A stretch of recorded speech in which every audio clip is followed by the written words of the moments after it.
sexist about it, but the agenda's the same. And we dumbasses eat that shit up like, oh yeah, Democrats really are different because they tell me that they love me. And the Republicans tell me that they hate me. But the reality is the Republicans just don't give a fuck.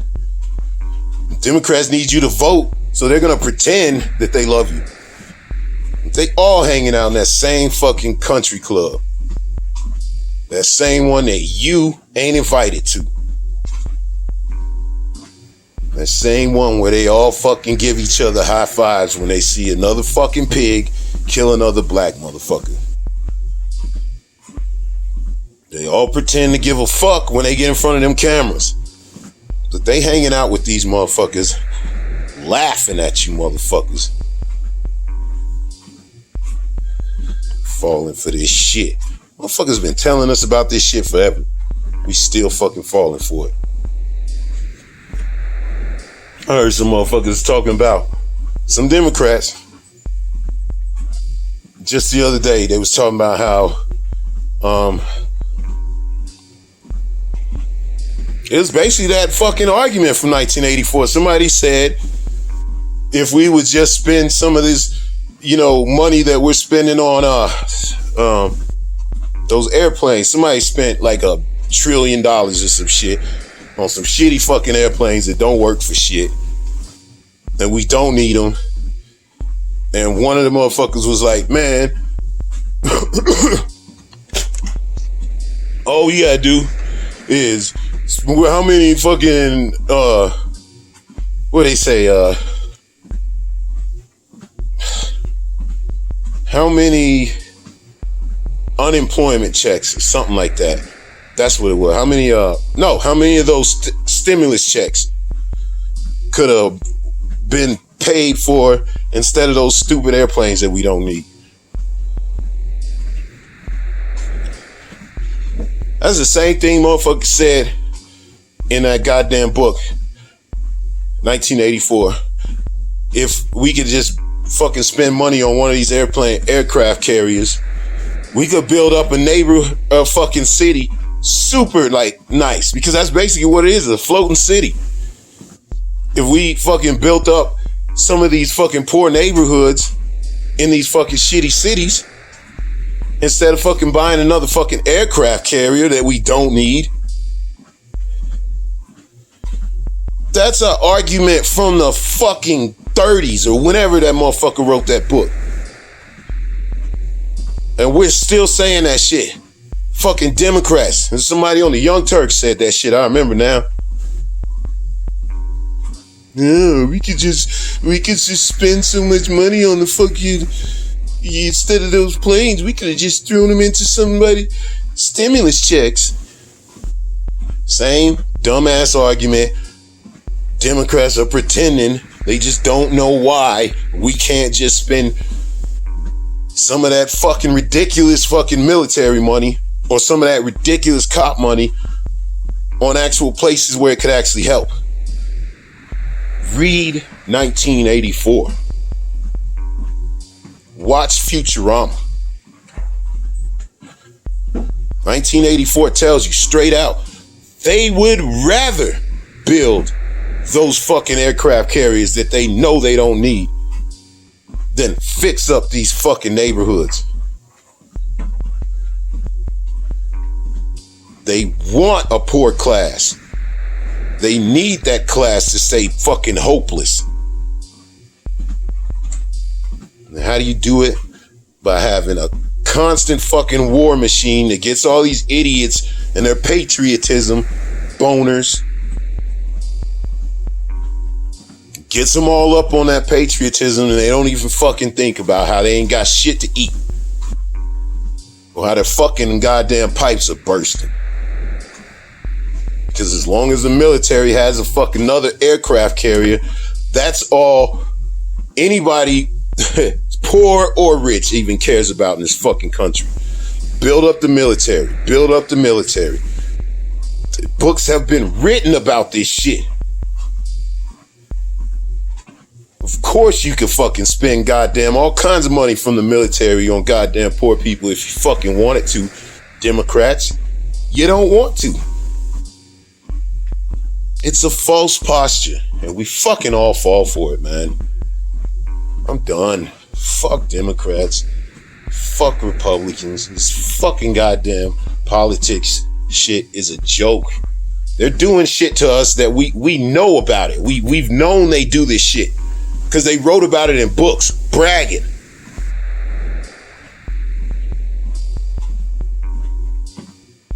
We still fucking fall for it. I fall for it all the time. I think Democrats are better than Republicans because Democrats tell me that they're nice. Democrats tell me that they believe in equality, but they show me that they don't. So why am I stupid enough to fall for that shit? All of these motherfuckers is scumbag, and motherfucker, I hope these assholes do burn this motherfucker down.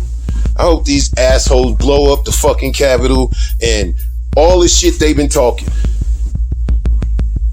They're doing it for the wrong reasons, but if it fucking ends up having to reset this motherfucker, then I'm all for it. Great.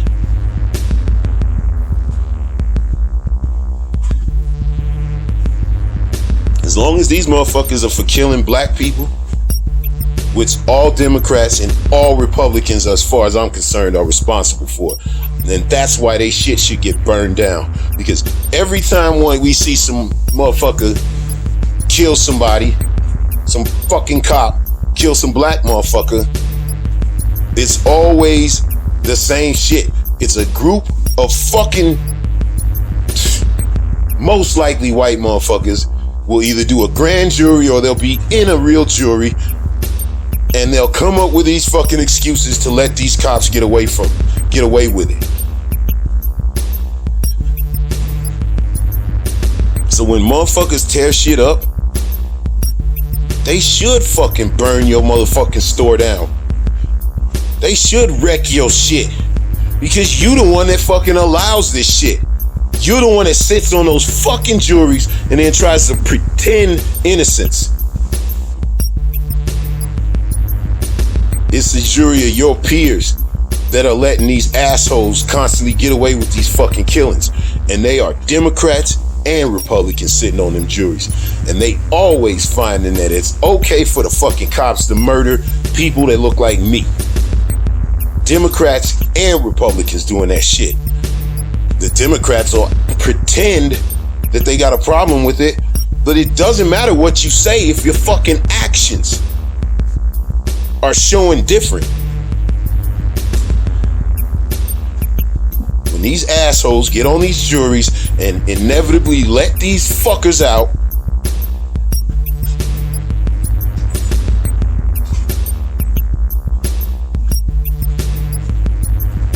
I just hope this motherfucker burns.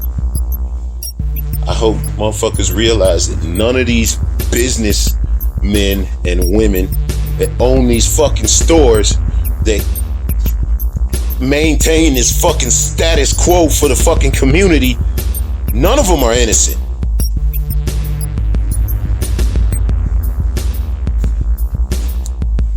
I will never preach violence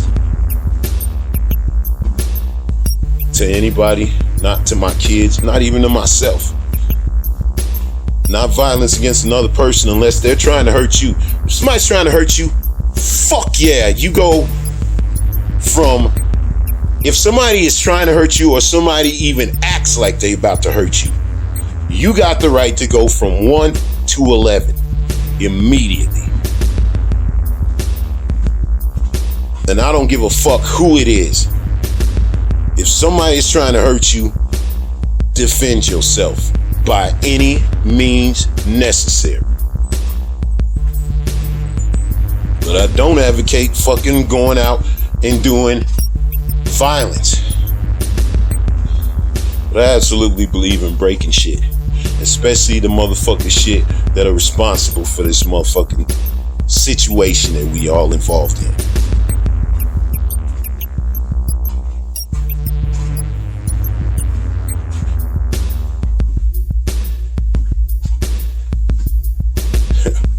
A friend of mine asked me a long time ago,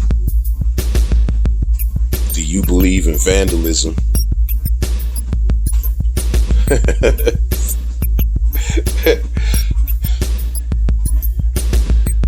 That always struck me as one of the coolest motherfucking questions I ever been asked by anybody.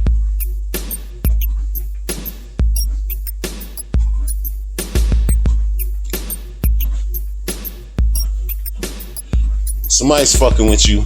In order not to hurt these motherfuckers, break they shit.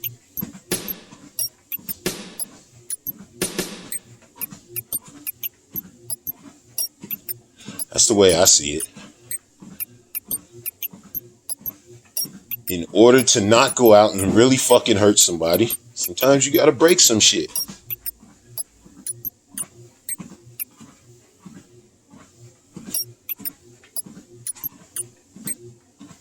Trump said it himself. He said, when you catch somebody in a fraud, you don't gotta play by the same rules. Now, that dumb fuck was obviously saying it for the wrong reason. But that's a fucking true sentiment.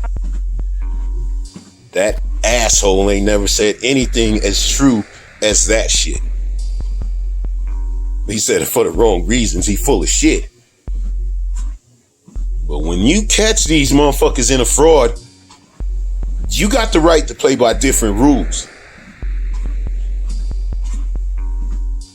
And all these assholes, Democrats and Republicans alike, are gonna pretend that they give a shit about justice for all, that they care about all of us equally.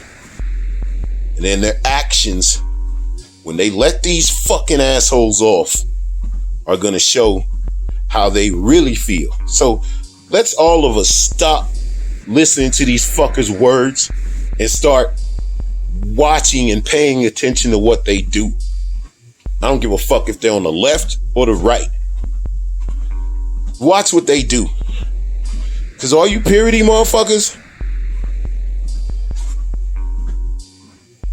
the way I see it, all of y'all are full of shit.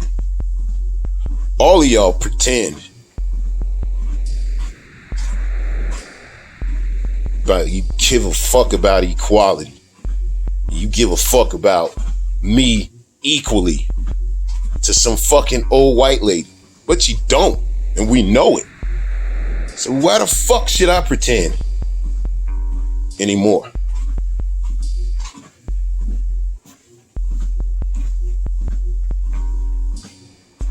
Fuck politics in just every way.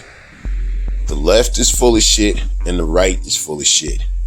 They're all one big party, pretending that the D and the R matter something. No, these are rich Americans put in charge of a bunch of dumbass Americans, and they play with all of us like we're fucking chess pieces. But these are a bunch of checkers playing motherfuckers. If you watch them, they make all kinds of mistakes that show you what they really fucking believe in. You can say you believe that you should be held accountable if you kill a journalist. But if you choose to not hold the person that we know killed the journalist accountable, it don't fucking matter what you say. Start paying attention to what these motherfuckers do.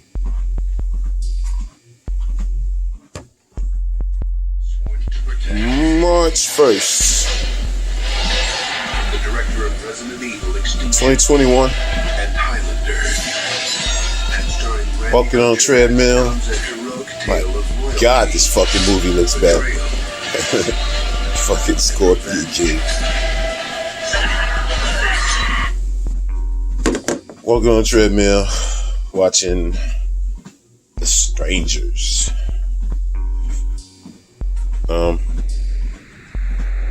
I really don't remember this movie much, other than some jackasses like I think like fucking with some people in a house, and I don't remember it being super good.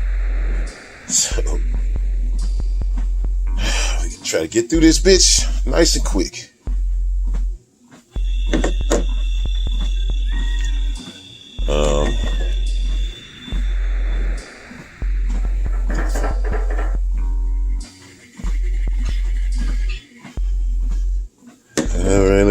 lot of shit on the news. Just same old vaccine talk, same old political bullshit.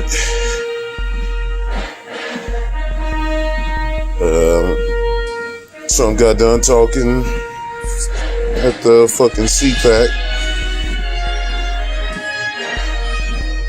and it was what everybody thought it was gonna be, just a bunch of whining and hypocrisy, dumbass conspiracy theories, bitching and moaning. That's what they do. So that was CPAC.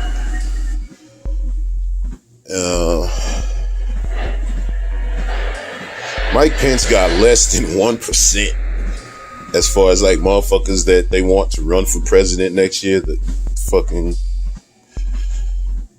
assholes at CPAC. He got less than 1%. Trump got 55%. I thought that was a bitch ass move, the fucking Democrats trying to make it so he can't run for president again. It's like, that make it sound like you scared. If you ain't scared and you fucking smart and recognize how that asshole might have a group of fans, but he brings them out against his ass too. And typically he brings more people out against than for. So Democrats is stupid checker playing motherfuckers. You need to be happy that that motherfucker might run, or probably go run. Because so what if he fucking lies and gets motherfuckers geeked up? So do you fucking Democrats. I don't give a fuck if he splits his fucking country. His fucking country is an asshole. Trump got the right to run just like anybody else. I don't give a fuck if David Duke runs. Your job, Democrats, is to not let these motherfuckers win. It's not to change the fucking rules so they can't fucking play the game because they some cheating ass bitches. Everybody cheats. You motherfuckers just need to go hard when they go hard. Pussy ass motherfuckers. There are people here. Okay, calm down. Where are you? What's your address? I don't know. Are you in danger? As far as What's your name? it was like little news. They did like the Golden Globes. Did you know every motherfucker that votes for the nominations and shit in the Golden Globes, every single one, there's like 90 of these motherfuckers. I think they said there's 87. Every single one is white. Now you wonder why like motherfuckers be talking about, man, Oscar's so white and hashtag this and that. It's like Hollywood, are you fucking Democrats? Supposed to be so diverse, and you need to be told in this day and age that you might not want to have only white judges in a fucking industry that's supposed to be as diverse as the fucking movies. Y'all motherfuckers suck. Oh, y'all.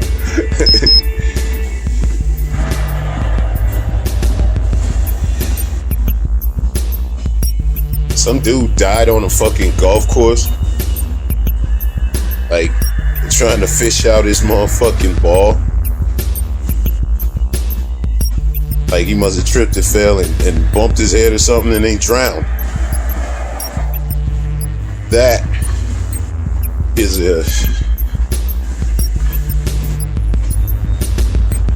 I don't know what that is. That's a shitty death.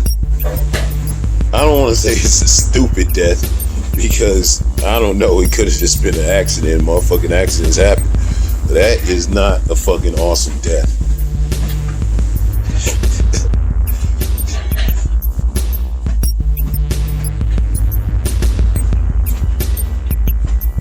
Don't fucking try and get his golf ball. I don't know how many motherfuckers actually die like that every year.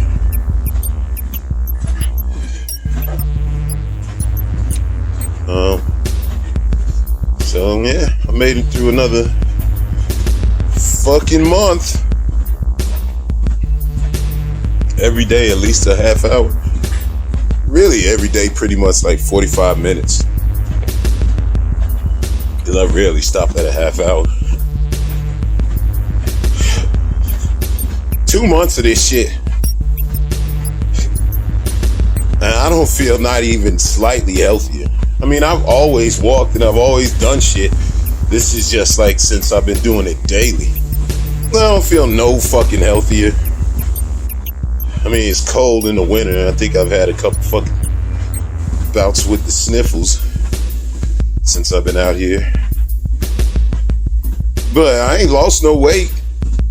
I ain't like all of a sudden like feeling super healthy. I feel mentally healthy, but physically, walking don't do an awful lot other than just motherfucking get your blood going. This is not an exercise plan or anything where a motherfucker plan on getting goddamn in shape and shit. Walking doesn't seem like it's gonna be the way to do it. Now, I don't really give a shit about getting in all fucking fantastic shape like I used to be in. I ain't trying to motherfucker do all that shit no more. But I am surprised that I ain't lost an ounce. And I'm on this bitch for 45 minutes at least every day. The longest time I went these last 2 months was 2 hours and 30 minutes sitting there walking. But I think my metabolism, man, it's just so used to me going hard because I know how to fucking like actually lose weight, stop eating, and go hard on the fucking exercise. But I don't want to do that. I mean, I'm gonna fast and shit like that every once in a while still, but just not gonna fucking do it, man. But yeah, motherfucker, doesn't seem like you're gonna be losing a whole lot of weight just walking on the fucking treadmill.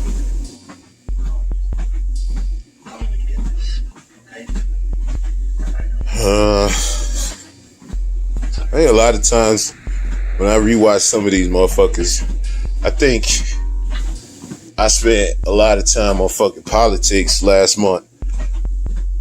And I think when I get to fucking around and talking about all the dumbass fucking shit that goes on with the people that fuck with our lives on a regular, it does piss me off.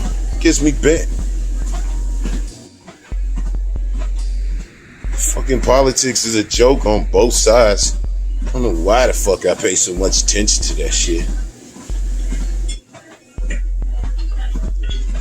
I think this month, I mean, I'm always gonna just pay attention to what's going on. So if there's some really interesting political shit, I might motherfucking give it a mention. And I think I'm gonna be like, fuck that shit. This is my diary. I don't want it to be about politics and bullshit. I want it to be about me and what's going on in my environment and who the fuck I am as I'm trying to explain it to my kids. I think I'm figuring it out at the same time. So I'm gonna try to dwell on more meta for March. Try to figure out some shit from the beginning. Talk more about when I was a kid. I always talk about how much fun I had, but I don't really describe none of it. I think I'm gonna do more of that this month. Try to be not so much with the anger and the fucking cussing and just motherfucking. I'm always gonna cuss, man. I got that shit from my grandma. You dumb motherfuckers might be like, oh, this dude cuss so much because he listens to so much rap shit. Listen to him talking about motherfucking NWA and Tupac and all that shit. Motherfucker, I was listening to Run DMC and Fat Boys when I was a kid. Watch Sesame Street and all that shit just like everybody else when I was a kid. It's not like from fucking 4 years old, the only thing kind of entertainment I took in was fucking NWA or gangster rap shit. My grandma would cuss your motherfucking ass out. That's where I get the way I talk from. It skipped a generation with my dad and went to me. And my dad don't cuss at all. I don't think I've ever heard him say even damn. Like, he's like that. But my grandma, she'll cuss your ass out. And then she'll body slam your motherfucking ass.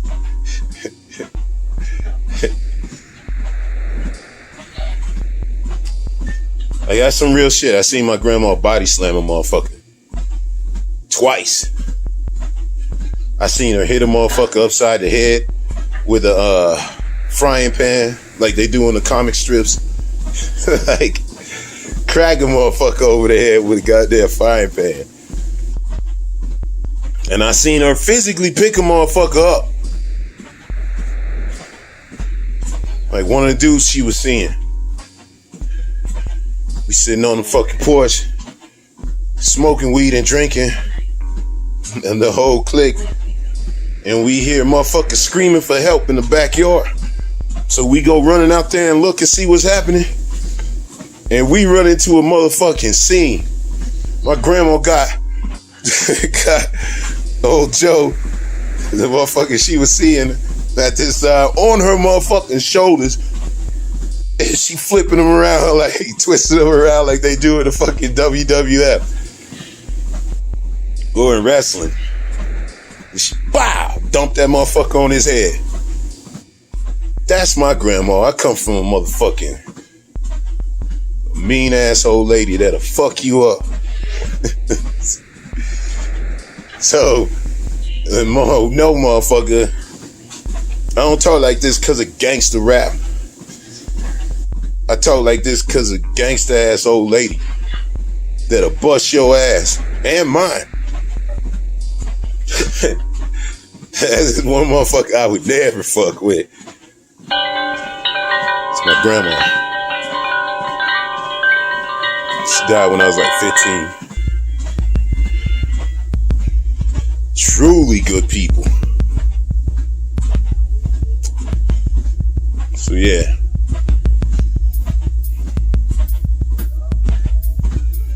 March 1st.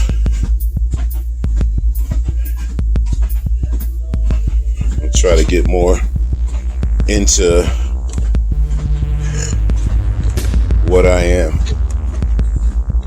this month.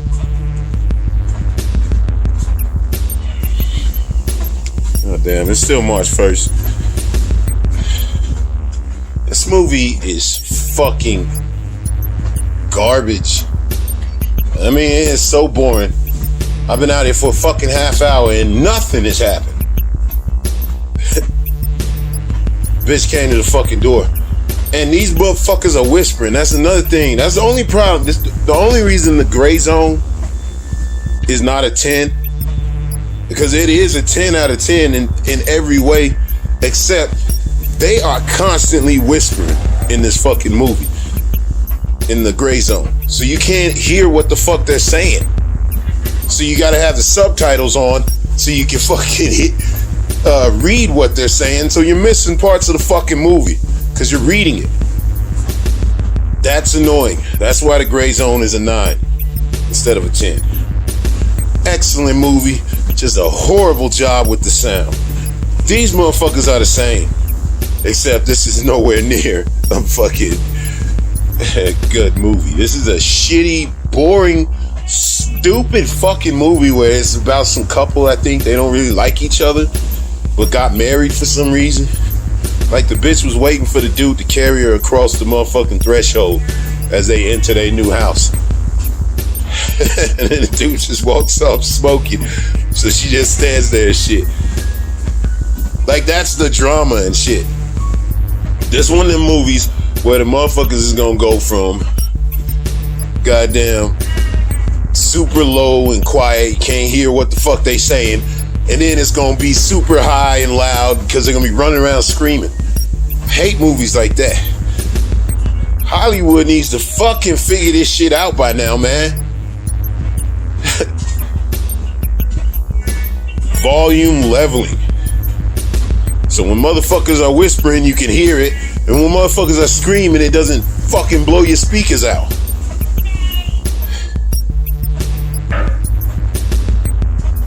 But yeah, this movie is so slow.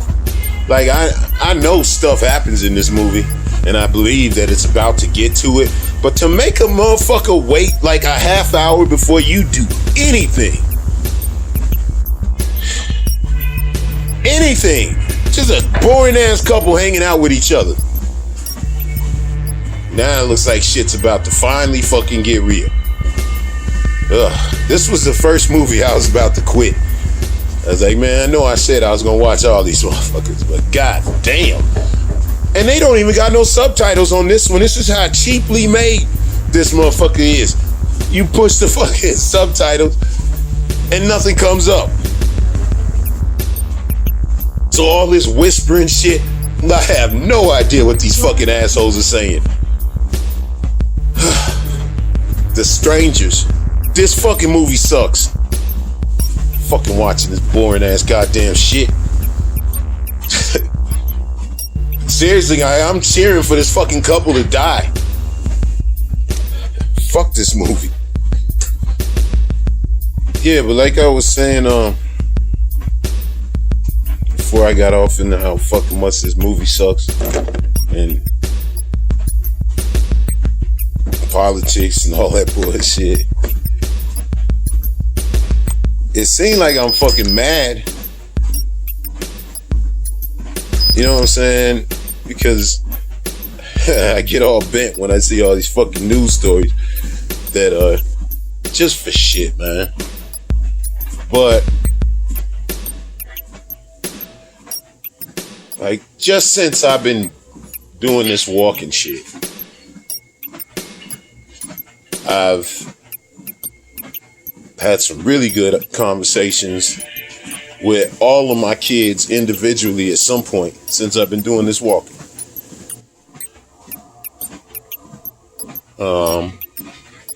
I got a scooter, and then I upgraded that bitch because 15 miles per hour ain't gonna do it. So a lot of times that I'll be fucking driving these little short distance. Now I'm riding my scooter, which is fun. And the kids got scooters, so we be riding around these motherfucking neighborhoods, going to places close that we just never go to because there's no reason to, and kind of just exploring the area around here, which is cool.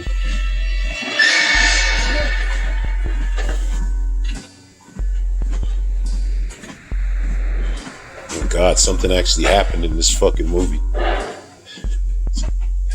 Shocking. But yeah, I've been getting out a lot more, riding my scooter, and that shit is fun. I don't give a fuck how old you are. Riding a scooter is fun as fuck. I mean, you gotta be careful because the motherfucker, you bust your ass going 15, 20 miles an hour. That shit's gonna hurt. But it's fun. What's happening? You got motherfucking... I got a shitty bed, so I like always make jokes like I don't sleep when motherfuckers talk to me about shit, and I just be like, I don't sleep.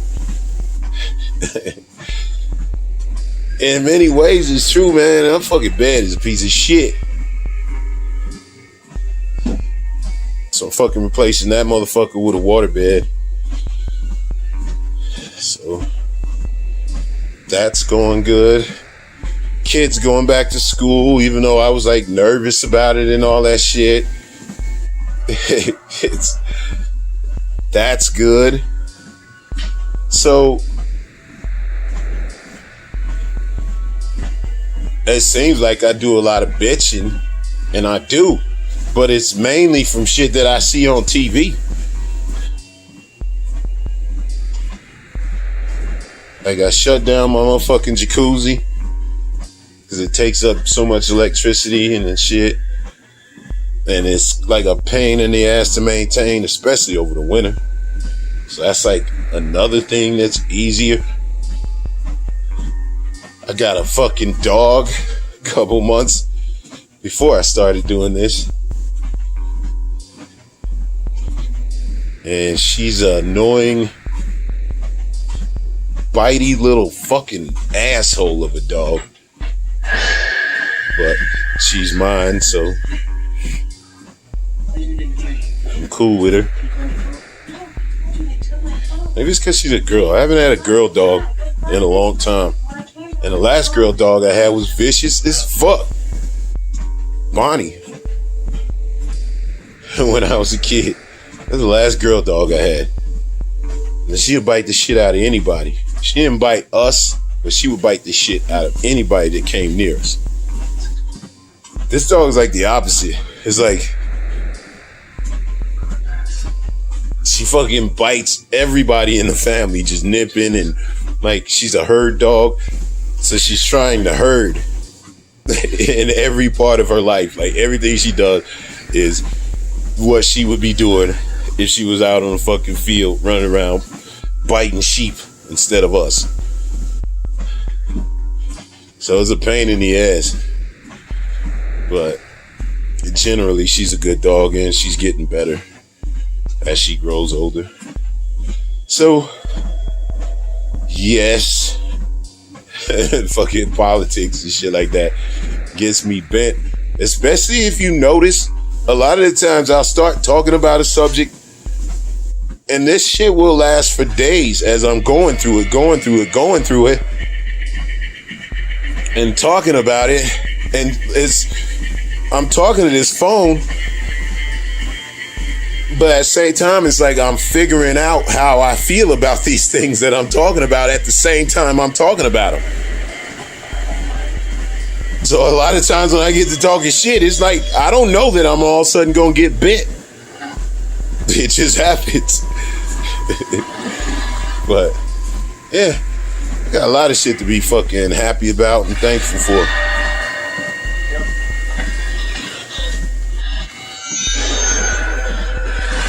Looks like there's finally about to be some action in this fucking piece of shit movie. So yeah, I'm thankful for a lot of shit that I don't mention all the time. And there's a lot more that I could be.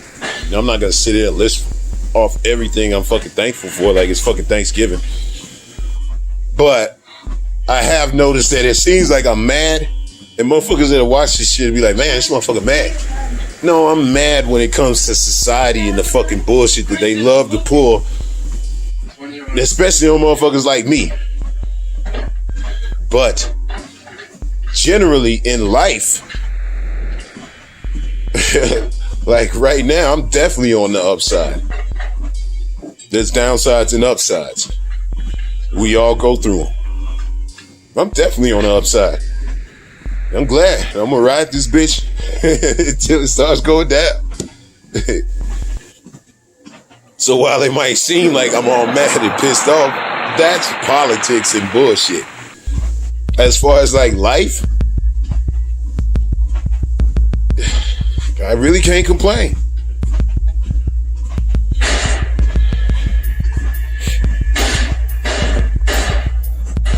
Yeah, still March 1st. Still watching this stupid fucking movie. This movie is... This is like a movie about if somebody did a home invasion on the stupidest fucking people in the goddamn fucking world. Like, seriously. These motherfuckers start chopping down they fucking door like Jack Nick in the fucking Shining. Fucking axe through the door. And I swear to God, this fucking dude drops his shot. He has a loaded shotgun. Ready for anybody, waiting for somebody to come at him. And he drops his gun and fucking runs and pushes something in front of the door. Instead of just shooting that motherfucker at the motherfucker that's trying to come into your door. Like, he literally drops his gun and goes and fucking grabs a drawer to push in front of the door.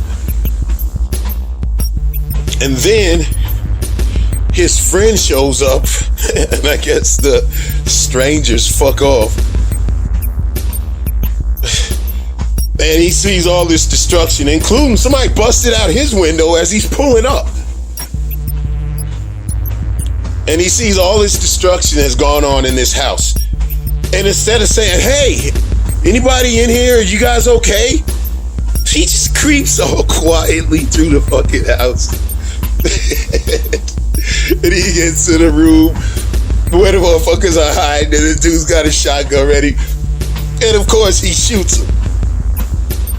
I mean, God, this movie is stupid. And then the dude, even though he knows these fucking people have been all up in their crib fucking with them, he decides he's gonna leave his fucking girl. He's like, I'm gonna go grab my shit and I'm gonna go get us some help. And she's like, I wanna come with you. And he's like, no, you stay here, it'll be safer. What? They've been in the house attacking you people the whole fucking time. And it's somehow safer for her to be by herself and you to fuck off with the gun. This is such a stupid fucking movie. None of it makes any fucking sense. You got a shotgun, they got axes and knives. Instead of getting all bent after he just killed his friend, he goes and runs off to go fucking look for help. I got a shotgun. I'm sitting here cowering on the fucking goddamn room, waiting for a bunch of motherfuckers with knives. I literally have a gun in a knife fight, basically. And I'm doing everything but using that to my advantage. This movie is it's worse than Freddy vs. Jason, because at least Freddy vs. Jason knew what the fuck they were. This is like trying to be serious, and these people are acting so fucking stupid.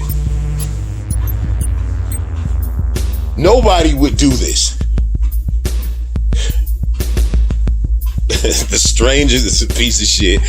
Don't ever waste your time. My God, this movie sucks.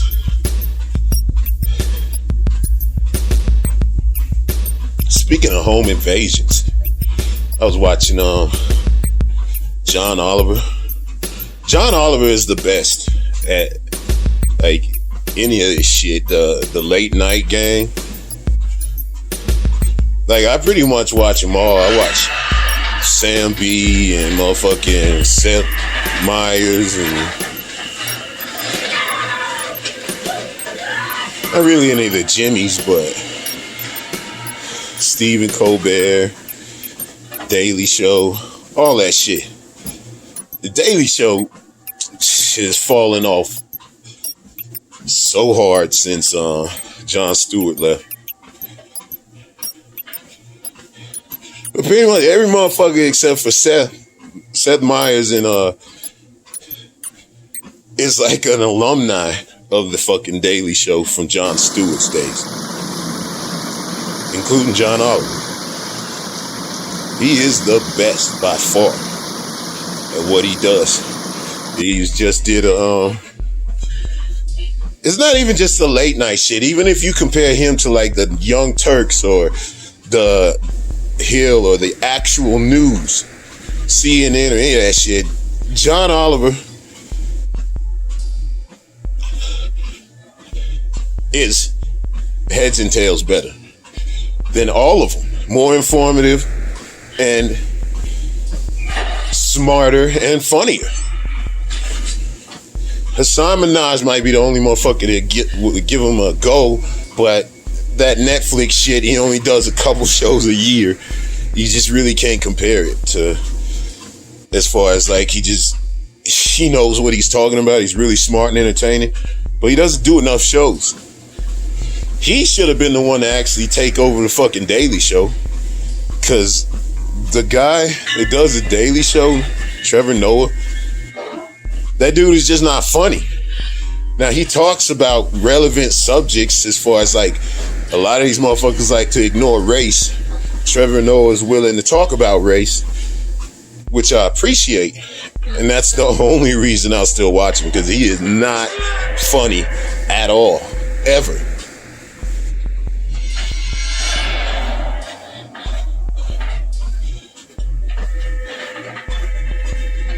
Sam B, she talks about a lot of women's issues.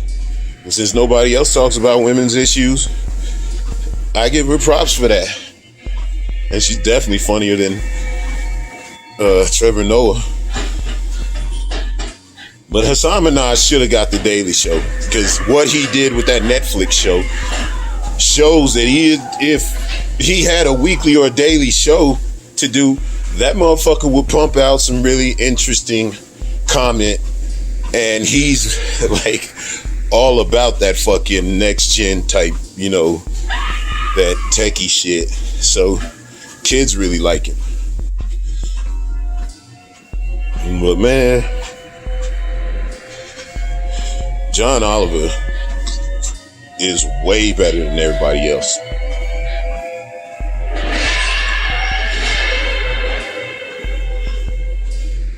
He's doing a show about raids,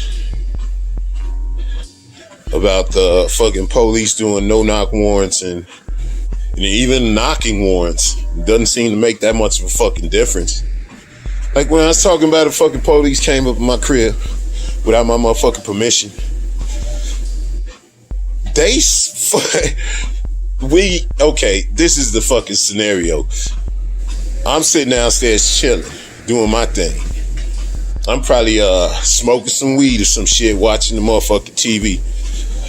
It's like 1 o'clock in the morning on a fucking Friday night.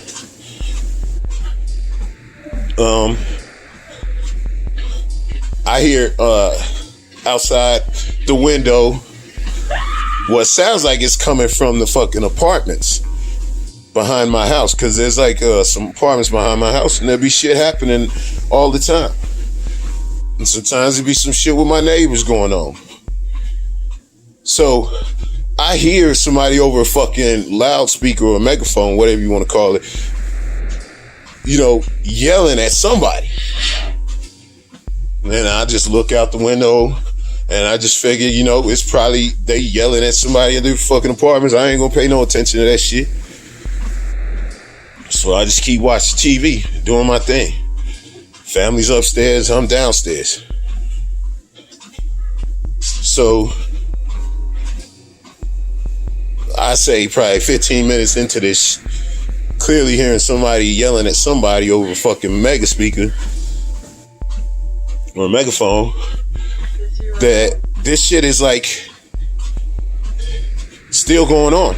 And now I hear walking upstairs, so I figure my girl can probably hear this shit too.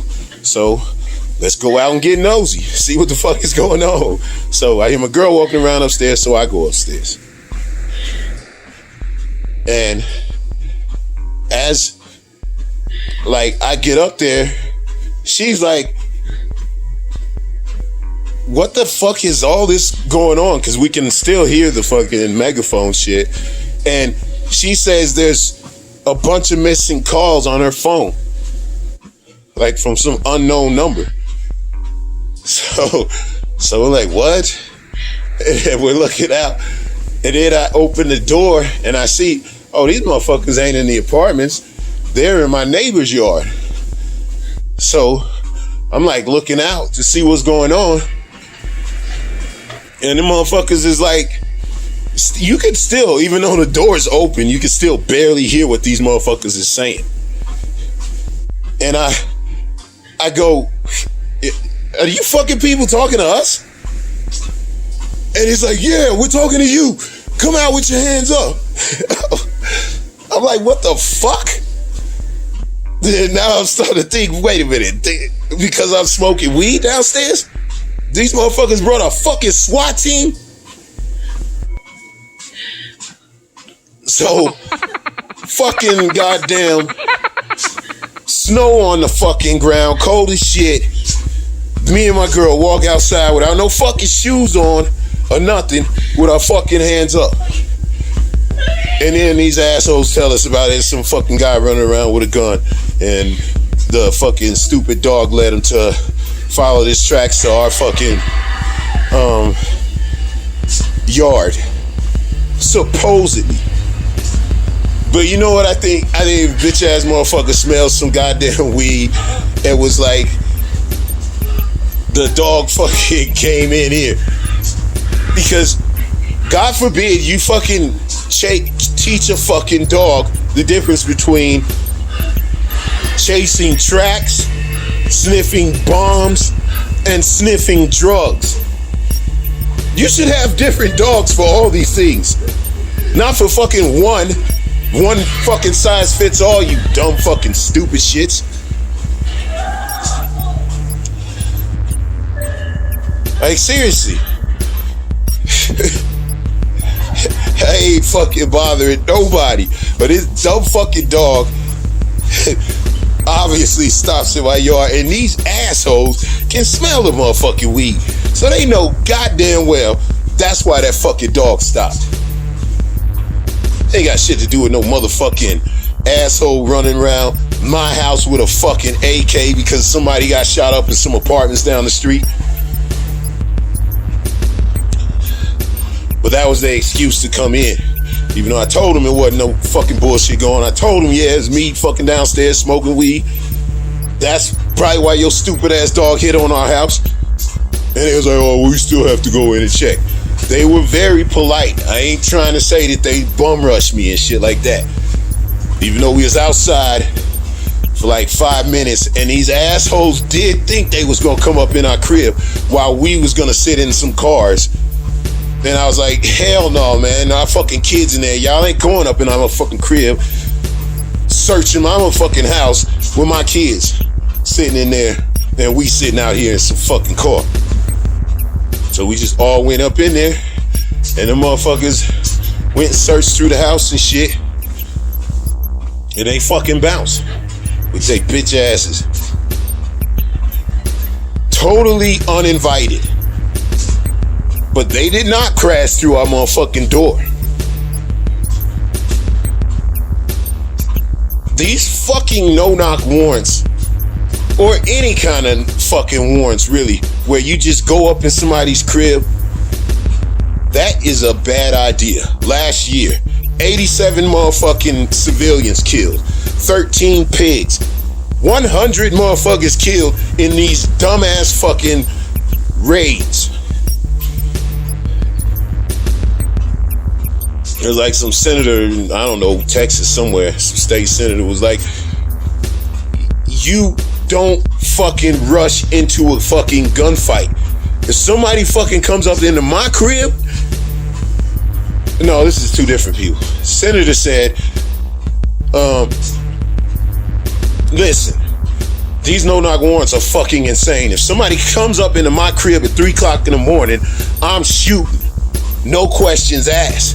How the fuck am I supposed to goddamn sit here at 3 o'clock in the morning, wake up, and make the fucking decision? Do I fucking surrender myself and my family to what could possibly be a home invasion? Or do I fucking assume that it's the cops? Because you have a split second to figure that shit out in the fucking morning while you fucking sleeping and shit in the middle of the goddamn night. You have that much time to figure it out. That's such a stupid fucking thing to still be doing nowadays when we have the science that says these are bad ideas. You're much more likely to get a fucking good result if you go up, protect yourself defensively, shields and all that, but knock and actually let somebody come to the fucking door, or let somebody scream out, "I ain't coming out, fuck you motherfuckers," or whatever. Then you know it's gonna be some drama. But just busting in somebody's fucking crib, throwing flashbangs that heat up to 2,000 degrees Celsius. Flashbangs are fucking grenades, you dumb fucks. You can't just throw flashbangs in somebody's shit and expect that, oh, hopefully nobody's close enough to this fucking 2,000 degree bomb to fucking actually get hurt. They'll just be disoriented. Asshole shot a goddamn flashbang into a fucking house and it went straight into a 2-year-old's fucking crib. And yes, it did damage, of course.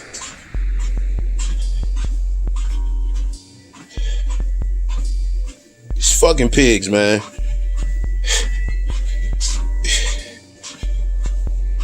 How often can we blame the dog when the owner is the one that's an asshole and he trains the dog to fucking shit on everybody's goddamn lawn? These judges that hand out these warrants like the fucking candy on Halloween, they're to blame. This whole system that says we should go fucking risk our lives and the people that we bum rushing lives for fucking drugs. Because none of those killings, 100 people last year, none of them was like a hostage situation where a motherfucker had to, you know, make some really crazy decisions. It was drugs. Some snitch said some motherfucking drugs was going on up in there, so you fucking dumbass pigs follow. Sometimes getting the fucking address wrong. Sometimes fucking busting in shit just for fucking little weed. Unprofessional and exceedingly stupid. A lot of these cops are. You cannot keep blaming these dumb fucking cops when it's the system that allows these idiots to make decisions like this. It's the judges that gives these idiots fucking warrants without doing any kind of due diligence. How the fuck are you gonna check them if a warrant is legit in less than 30 seconds? Because that's what they're doing. Some pig sends some fucking judge a goddamn warrant to go kick somebody's fucking door in, and these judges, they did a thing on it last year. The thousands and thousands, and this was in Utah. This study, thousands and thousands of these fucking warrants, and the judge, I think it was like they said a huge chunk of them were done, like more than 50% were done in less than 30 minutes. Jackoff sends it to him, judge signs it, less than 30 minutes. And then a significant chunk of the less than 30 minutes were actually less than 30 seconds. So they're not even looking at these things. They're not looking to see if this is a real reason that somebody should go bashing through somebody's fucking door. They're just signing off. What a fucking joke. Everybody a part of this system. I'm telling you, Democrats and Republicans, they fucking guilty. Democrats will pretend to be innocent. Republicans will just don't give a fuck, but they're all guilty for making this system the way it is. The fucking cop, head of some cops association down south, was like, I'm not going up and I'm not sending my cops up in any more fucking houses, no knock warrants for drugs. That's stupid. Why the fuck are we rushing into a gunfight? Because that's what you're doing. You're putting yourself in danger and you're putting everybody else in danger, because those motherfuckers, if you're right, if you do have the right place, they also have to decide whether they're gonna defend themselves or fucking lay down. And it's a split second decision. So most motherfuckers are gonna choose to go.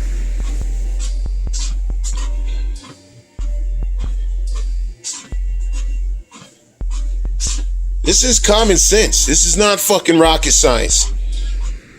I know this dude. Like, a lot of times when I talk about this dude, Jared, from when I used to hang out. Like when I first moved out to Salt Lake and I was selling weed. I was working for this white boy.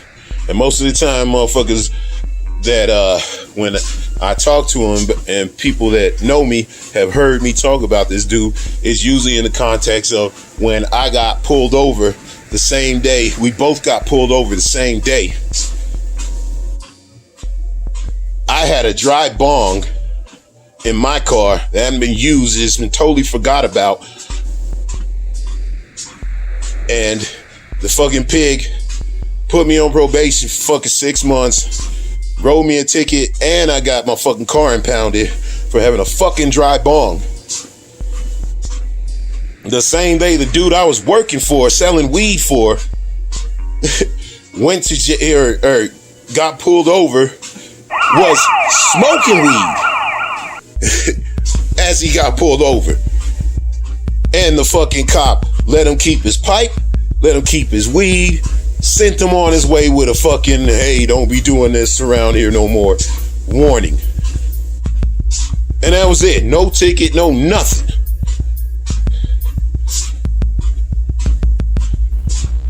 The motherfucker that was supplying me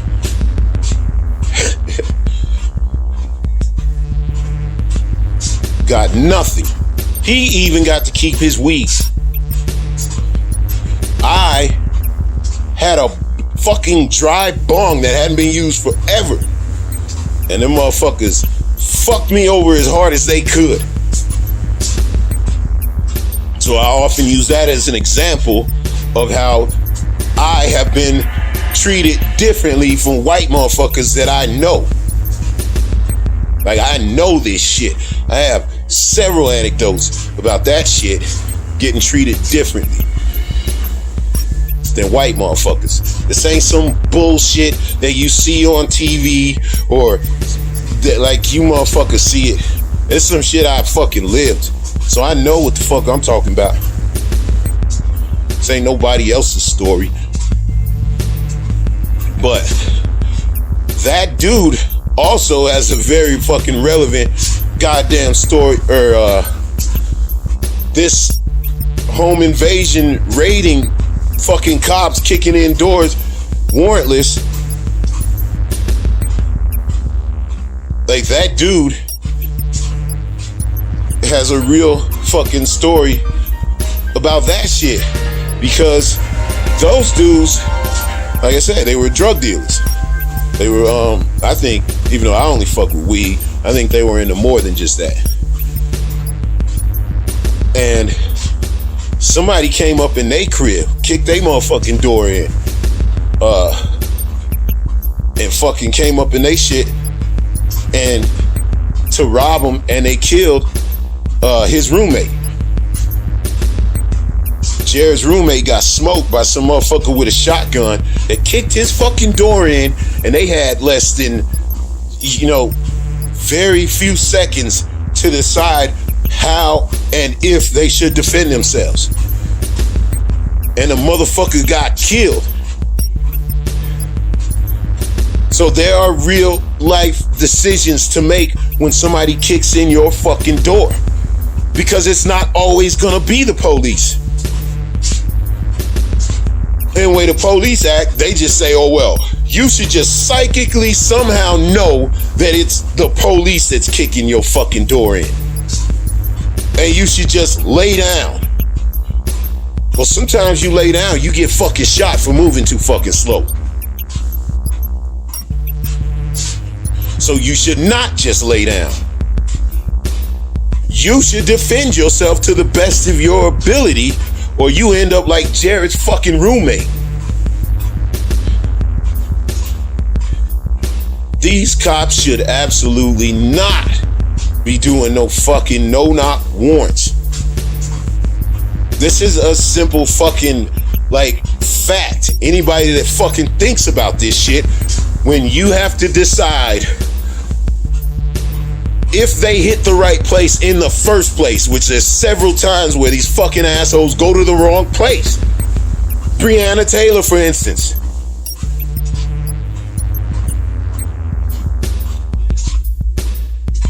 You cannot ask people to wake up and make a split-second decision as to whether they should try to defend their life or not.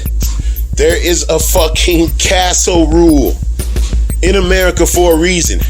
It says my house is my castle. I'm the king of that fucking castle. So if you want to come into my shit, you better fucking come with a fucking invitation. That's the fucking law. I can protect my house. So how do you have a rule, a law like that on the books forever? And then justify having no knock warrants? Those 100 people that died last year, obviously. It's like, duh, that is definitely going to happen when you have one rule that says you can and should defend your house absolutely against anybody that fucking busts through it, and then telling the fucking pigs, go ahead and bust through motherfuckers' houses.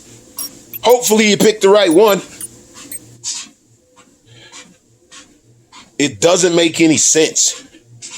And then once again, you deal with the fucking racial disparities that it not only, but mostly happens to black and brown motherfuckers.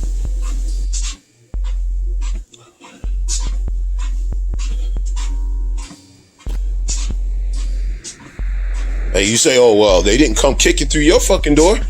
They had no reason to fucking come kicking through my motherfucking door. First of all, they fucking stupid ass dog fucking came up in my yard. And the reality is, if for some reason that dog actually did chase this dude up in my yard, there's a fucking apartments right behind my yard, and people go up into my fucking backyard all the time to go over the fucking fence as a shortcut to get to them apartments. So most likely, if he did chase him to my yard, he fucking chased him up to going to that fence, and the motherfucker pulled a smooth one on you dumb fucking cops. Because he just busted a circle basically on y'all motherfuckers. And he spent all that time fucking with me. That dude gone. I never did check on and see if they ever actually caught that motherfucker. But don't give a fuck. I hope he got away, you stupid ass fucking pigs. Fucking with me. But that's the reality of the situation. Once again, motherfuckers voting against their own self-interest, because this shit behooves all of us. I don't want no motherfucker busting up in my crib because they got the address wrong, shooting fucking flashbang grenades. Guaranteed, almost certainly you're gonna start a fire. Typically they could put it out fast enough, but you have to be lucky that you don't hit somebody and it explodes close to them, because if it does, it's gonna hurt them. All these things play out. Breonna Taylor was one of 100 motherfuckers that these dumb shits last year came kicking the fucking door in, shooting first and asking questions later. They got the nerve to fucking charge the dude that fucking shot back at those stupid pigs in Breonna Taylor's defense. Got the nerve to charge that motherfucker at first when they tried to lie about everything with him attempting murder. Charged him with attempted murder. And none of the pigs that killed that young lady, none of them got in any trouble. Except for the asshole that shot into somebody else's apartment. Because they that fucking reckless. On top of how fucking stupid these raids are. These motherfuckers are extremely unprofessional. Unprofessionalism. Racism. The fucking so many mistakes that can and will and do happen. No knock warrants is not even a fucking question. They should not be a thing. Only time you go bum rushing somebody's shit, hostage situation. Or you can stop somebody from getting murdered or some shit like that. Not some fucking drugs. You can just wait for the motherfucker to come out and snatch him up. There's so many fucking things that you can do smarter than bum rushing into somebody's crib in the middle of the fucking night. Hoping that you get the address right. Fucking dumb fucks. Hey, people, stop fucking voting against your own fucking self-interest. Black and brown people definitely get fucking targeted more, but this shit affects everybody, including white motherfuckers getting shot accidentally because some dumbass bum rushes through their fucking crib. Or, God forbid, you're in a real fucking goddamn home invasion like Jared.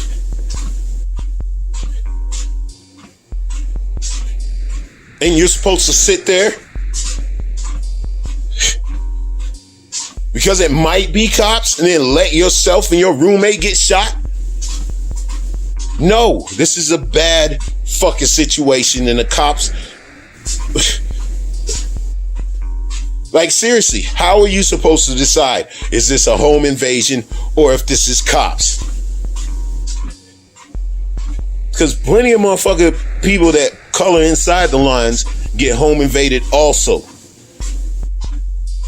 And you're supposed to decide in seconds in the middle of the night, do I defend myself and my family or do I just lay down? Because it might be the cops.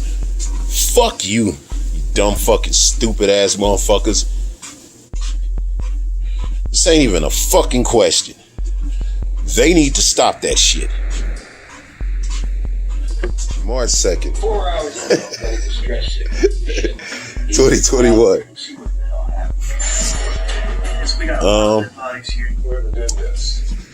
Walking on a treadmill. Fucking movie is this? Oh yeah, it's Day of the Dead. Fucking trailers on right now. So I forgot for a second. It's gonna be another shitty movie, I think. I don't think I've ever watched this one. Like, I think I might have watched it when I first got it, but I really don't remember like much about this motherfucker. But Day of the Dead, it's probably stupid as fuck. Fuck.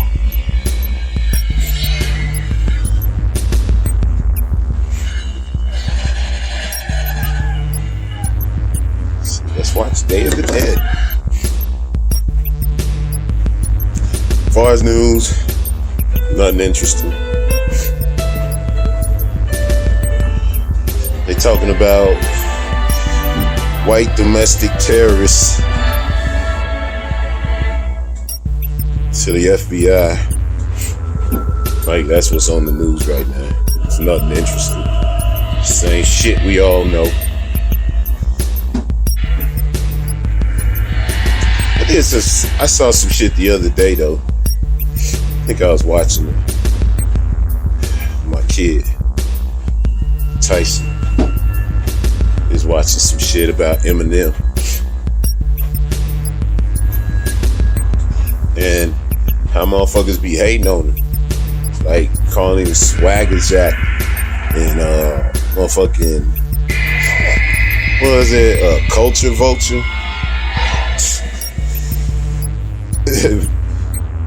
Basically, like, saying he's one of them white boys with a Z.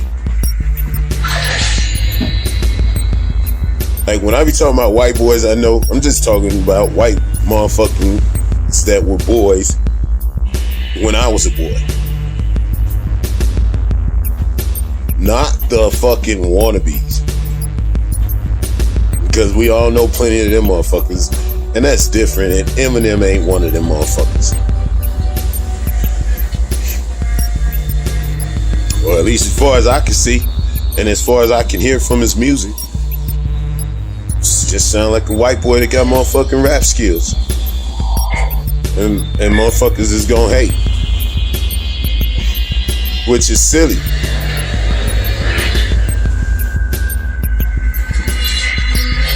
Cause he even makes fun of that shit.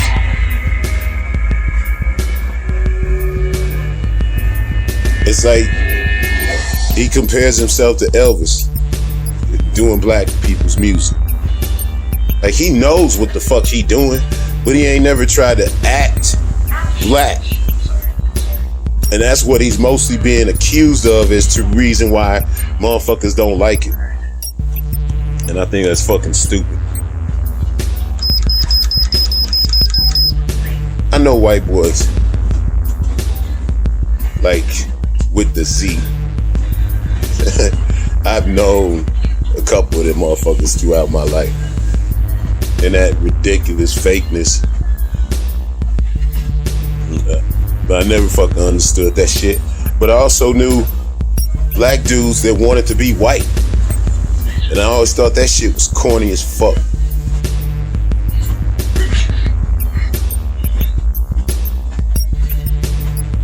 But when it comes to like a lot of the white dudes I knew back in the day,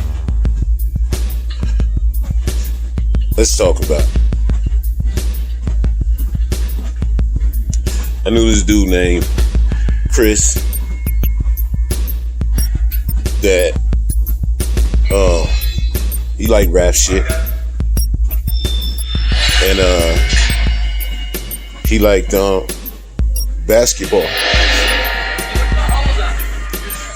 And he'll bust your motherfucking eye with a fucking 3-pointer.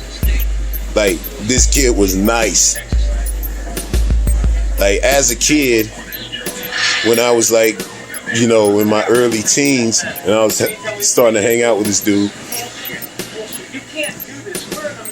he was the one that I was trying to get as good as, so I could be good in basketball.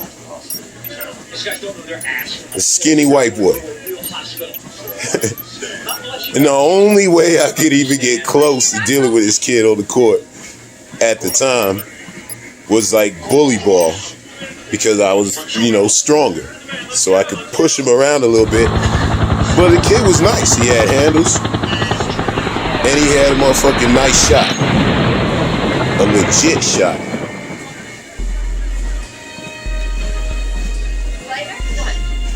Now this is in Minnesota. So motherfuckers was hating. You know what I'm saying? It was like we was predestined to be friends and shit because he liked basketball and rap. But it wasn't no fake thing. We was friends because we both like basketball and rap. So it made sense. Not because he was some kind of fucking wannabe. It's because he liked basketball and rap. We got shit in common.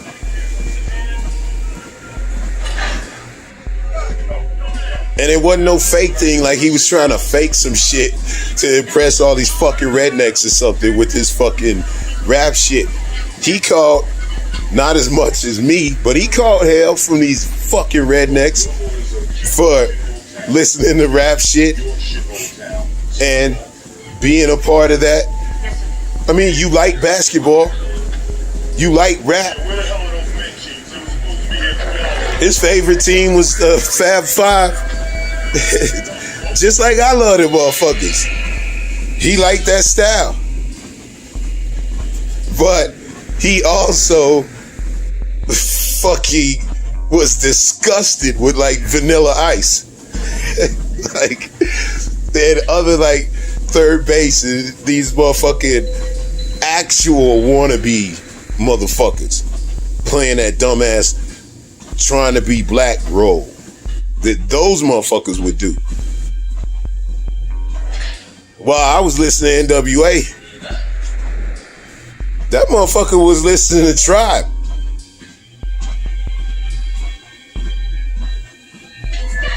While I was listening to fucking Tupac, that motherfucker was listening to De La Soul. Yeah, right. While I was in the Ice Cube, that motherfucker was legitimately into Public Enemy. The fucking white boy. And he was smart. And he was cool. Now, he ended up growing up and being on the religious right. That's a whole disappointment for another fucking time. But this dude was cool as fuck. It don't matter if he's black or white, like the fucking song says. That motherfucker was cool as shit. So it's just some motherfuckers that are just cool. And it don't matter that just because he dressed like Jalen Rose from the Fab Five, that's who he looking up to. And he'll bust your eye with one of them motherfucking 3-pointers. He done it to me plenty of times. Now, as I got better equipment. Because when that old Nike fucking commercial, is it the shoes? With Spike Lee and Mike. Yes, it is the shoes. Like I used to fucking run around in the motherfucking, I told you my mom would hit me like once a year with some shitty ass fucking Pro Wings. Like I ain't bullshitting, I ain't just talking shit. These were some shitty shoes. I'll be out. I could never go more than 70%. Like I didn't know it at the time.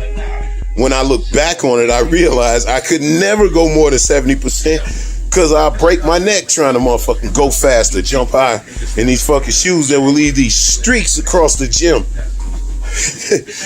These black streaks of my fucking bottom of my shoe coming off all across the gym. And it's like slippery and shit. It's like playing basketball in church shoes.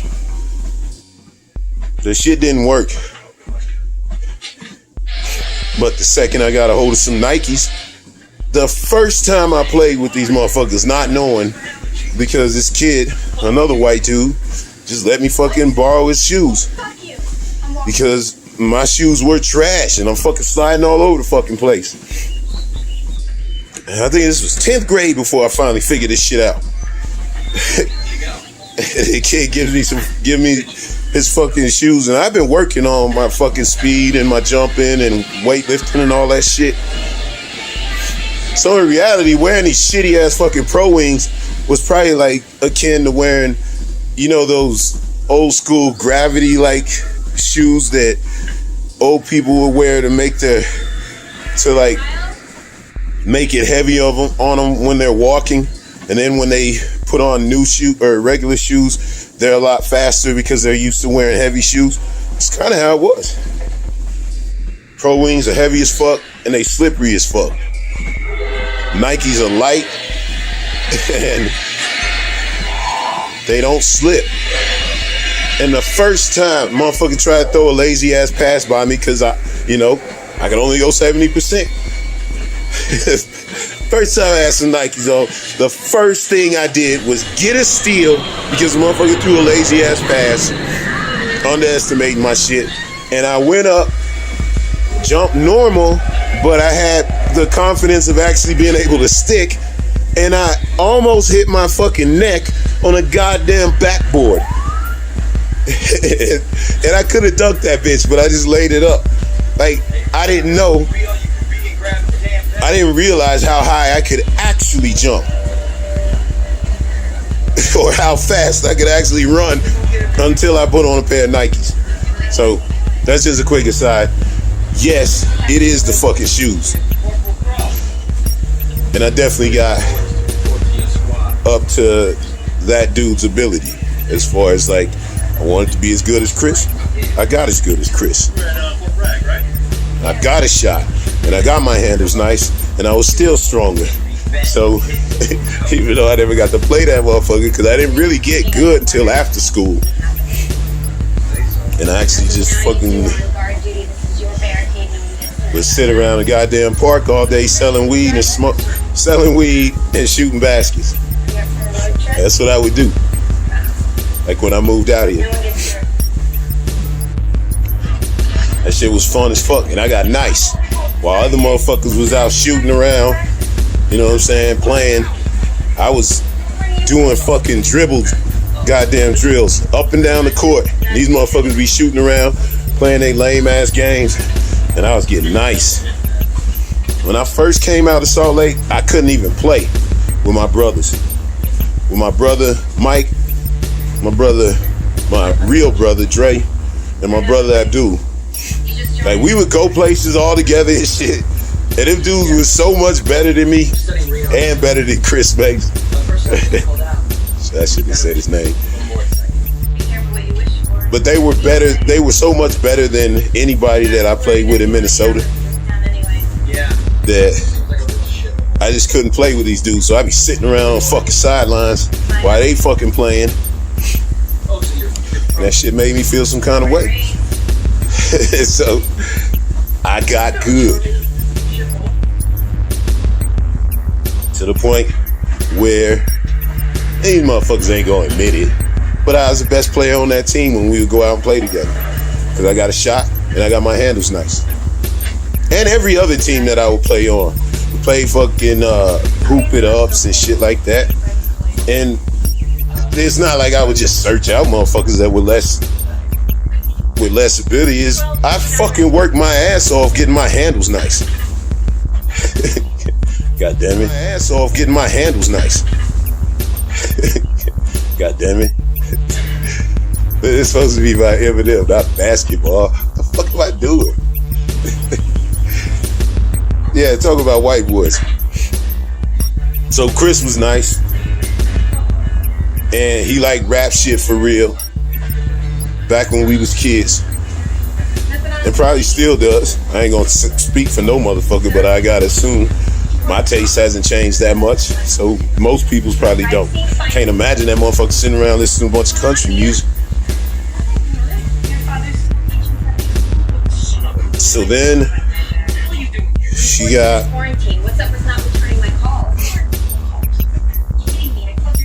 I remember when I said I fucking be smacking. I slapped a couple white boys.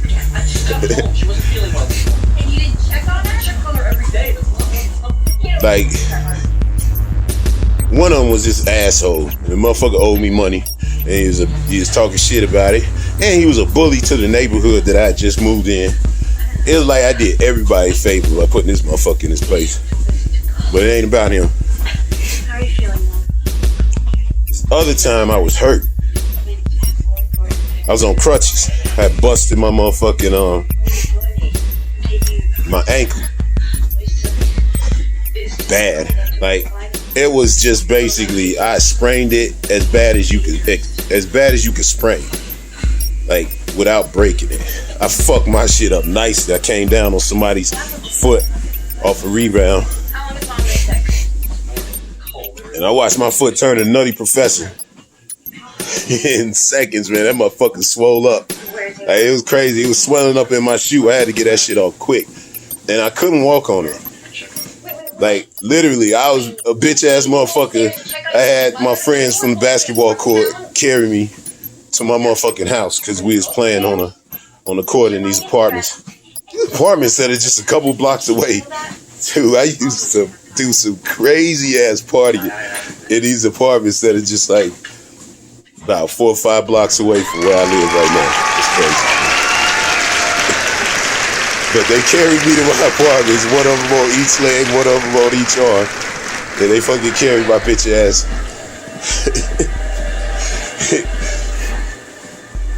Anyway, so I get put on crutches and I get a motherfucking boot to walk in while this motherfucker healing up. And I'm selling weed, like I said, as like a second job. So this I'm at my work, I'm at my real job, and this fucking chick, she's an asshole. She calls me up talking about when you getting home or some shit like that. Like she was waiting on me to fucking sell her some goddamn weed. Bitch calling my work with that shit. I don't remember what I said, but I cussed the bitch out and fucking hung up on her probably. Anyway, I get home, upstairs on my motherfucking crutches. Now I notice my fucking window looking all weird. So I'm like, oh shit. I go in there and I motherfucking check my shit, and money gone, weed gone. This is fucking dumbass shit, man. I was pissed, man, because this is back at the time when I kept all my money together. So that wasn't just my motherfucking weed fund money, that was my rent and everything. Gone. And I right away I knew who the fuck it was, because why this bitch calling me? You know what I'm saying? So then I go downstairs and I talk to both of my neighbors, and I'm like, hey, y'all seen anybody fucking around with my shit? I'm on fucking screen. And he's like, yeah, this is some blonde bitch and some dudes was hanging out around your shit. And I was like, all right. So I know it's her now, for sure. That's my proof. So it's this white boy that fucking picked me up from work and shit because he was gonna snag some fucking weed from me. And as we pulled up to the crib, is this Mexican dude that I hung out with all the time that also lived in the apartments that I lived in. And he was like, he saw me come downstairs and he saw me how fucking pissed off I was. He's like, oh, what's up, man? And you know what I'm saying? He was like, I told him what was cracking, and he just motherfucking rolled right with me and shit. I'm on my crutches, lead these motherfuckers up to this bitch apartments, because I know it was her, and I know it was her punk ass boyfriend. So we motherfucking just bum rushed into their crib. I bum rushed that shit. I'm on crutches, remember? and I think 1 month, I think I said, don't let nobody out, because I didn't want nobody going running. So the Mexican dude, he like tries to stop motherfuckers from running, but one motherfucker gets out. And so I'm like, fuck, realizing that we ain't gonna have much time for this shit to get my shit back. So everybody else is hanging out in the living room, and then you go to your right, and the bitch and her boyfriend are in the bedroom. They see us and they try to close the bedroom door. I walk in and like motherfucking push it open. I'm on crutches, these motherfucking bitch ass motherfuckers. I push the motherfucker's door in. The bitch is on the motherfucking bed. The dude is like sitting on the bed, and like he stands up as I'm like coming towards him. I'm like, man, where my shit at? Just like that. I'm like, man, I don't give a fuck. I know it was you. Where the fuck my shit at? And he said, I don't know what you're talking about. I didn't do anything and all this shit. And I grabbed you on my motherfucking crutches. Grabbed him by the scruff of his shit. I saw that bitch ass motherfucking eyes roll to the back of his fucking head. You know what I'm saying? I gave him one of the flash knockouts. I hit him so hard with a fucking pimp ass motherfucking slap while I was on crutches. I ain't fucking lying. It was some badass shit. Either these some bitch ass motherfuckers that I came up against, which they is, or I'm just a fucking ninja. I swear to God, I slapped the shit out of this dude while I was on crutches and couldn't even put no weight, and still made that motherfucker eyes roll the back of his head. So, anyway, why I mentioned all this is because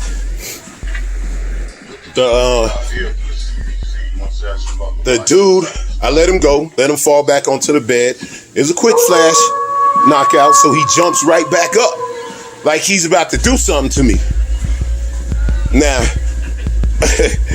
I'm on crutches, right? So I could be a badass motherfucker as I want, but how much fighting am I really gonna be able to do on one leg? And just without any fucking hesitation at all. The fucking white boy I came with, that really, I don't know this dude much other than he's like, buys a little bit of weed from me. You know what I'm saying? And the fucking white boy right there to my right.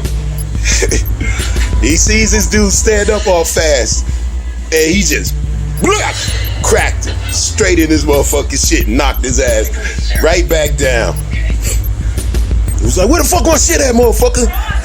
Like, getting at him, threatening to fuck up the bitch if they don't fucking give my shit. They was just about to. They're just about to give up the shit, because you can see the bitch was scared as fuck. It is some motherfucking bitch ass security that they was like friends with. Came up in the motherfucker, talk about he was gonna call the police if we don't fucking leave these motherfuckers alone. And I'm like, fuck you, man. You probably fucking helped to break into my motherfucking shit. Like, I was fucking heated. White boy's ready to knock that motherfucker out too. So, all I'm saying is, once again, this fucking white boy that I roll with, that I don't even remember his name. I barely knew him like that. But he was cool as fuck. And he was there for a motherfucker 100%. Without any kind of fucking question. Without no hesitation. And I did not ask him to roll with me. Did not. He was just that down type of motherfucker. And he wasn't no one of them white boys with a Z. He was just a white dude. Cool as fuck. And he knocked that other fucking white boy the fuck out when he tried to step to me.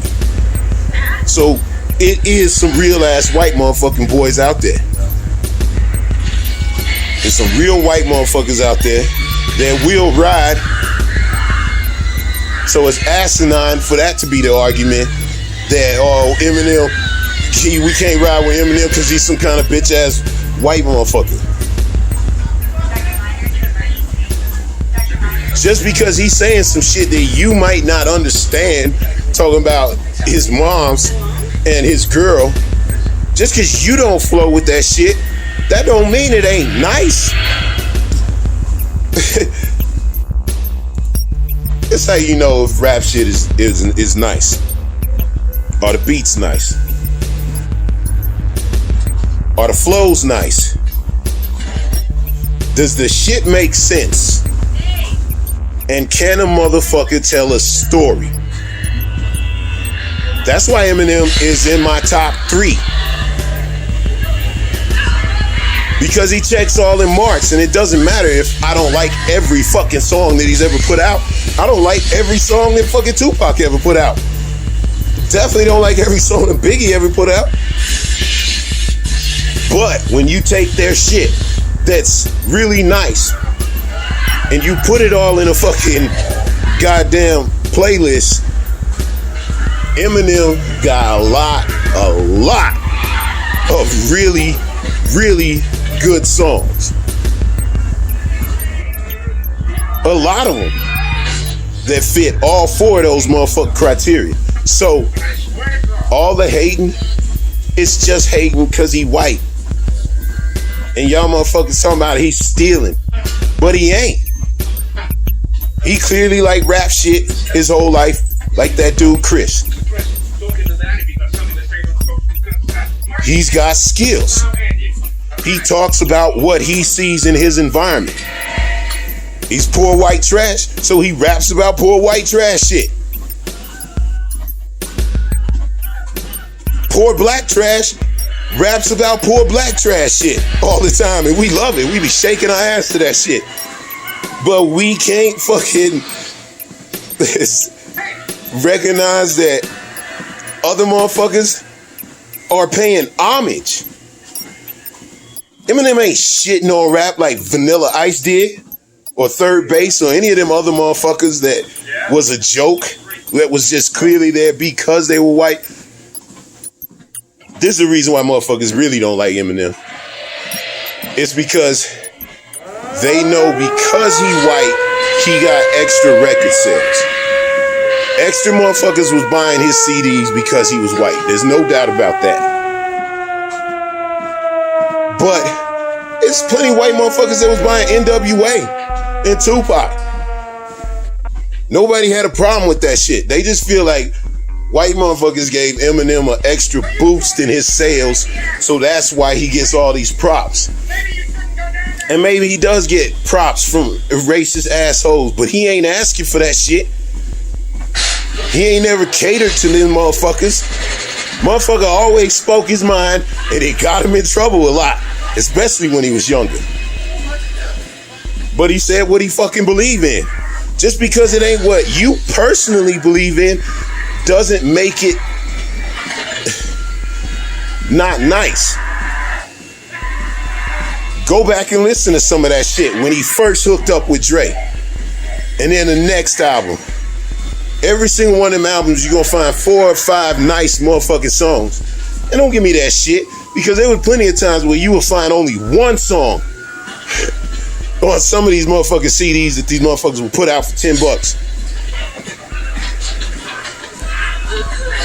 You check some of them old motherfuckers. And they're not even only gonna just be nice, they're gonna be classic. Some of them shits, when he first started fucking with Dre, are fucking classic. So it don't matter if he white. I knew a white boy that could fucking recite De La Soul when he was in like 13th or like 7th grade. Better than any of you motherfuckers. And I didn't even like that shit. He was listening to that type of shit. I was listening to motherfucking my type of shit. But that didn't discount that motherfucker knew his motherfucking rap shit. So hating on Eminem, saying Eminem can't never possibly be top 5. That's just dumbassery. And you either really don't know shit about motherfucking hip hop and rap shit, or like you truly ignorant because you ain't never really listened to his shit, or you just being an asshole because you don't want to get no white motherfucker no props. And while I can understand that, you know in the end it's hate. Like, I ain't never gonna listen to no motherfucking country music. Like that black dude skipping around with his fucking cowboy boots and talking about the old country road and all that shit. I find that shit disgusting. But if some motherfuckers like it, so be it. Who am I? Eminem is in my top 5 for a reason. Motherfuckers need to stop hating. Still March 7th or 2nd. The fuck is wrong with me? Goddamn. And another thing about that motherfucking swagger jacking bullshit or culture vulture garbage is I fucking love like heavy metal. Like as much as I love rap shit, you know what I'm saying? When I like working out, like when I used to work out and like when I was really into it, I would like motherfucking I like listening to that like really, really heavy shit. Like Metallica and Korn and like Tool and just anything that was really loud, really fast, really energetic and get you fucking going. That shit is the best for when you working out. Like there ain't no rap shit, ain't no fucking R&B that you could play that's gonna make you feel that fucking jacked as that shit do. It's true, man. It's just more energetic. Now, it's some rap shit that'll get you hype. But when you need that motherfucking energy to keep it going and keep it lifting, you need some motherfucking screaming in your ear behind some motherfucking bass drum and some motherfucking goddamn guitar. That's what you need to really get it going. That's what I needed. And I would really get it going. I got ripped to that shit. So, I don't think it's motherfucking swagger jacking. I ain't never had a fucking day in my life where I was a wannabe, running around trying to be like these motherfuckers. I like that motherfucking music. I hate country music. I would never listen to country music, even if, like I said, that black motherfucker skipping around in his motherfucking cowboy boots and shit. I can't fuck with country music, and I never will.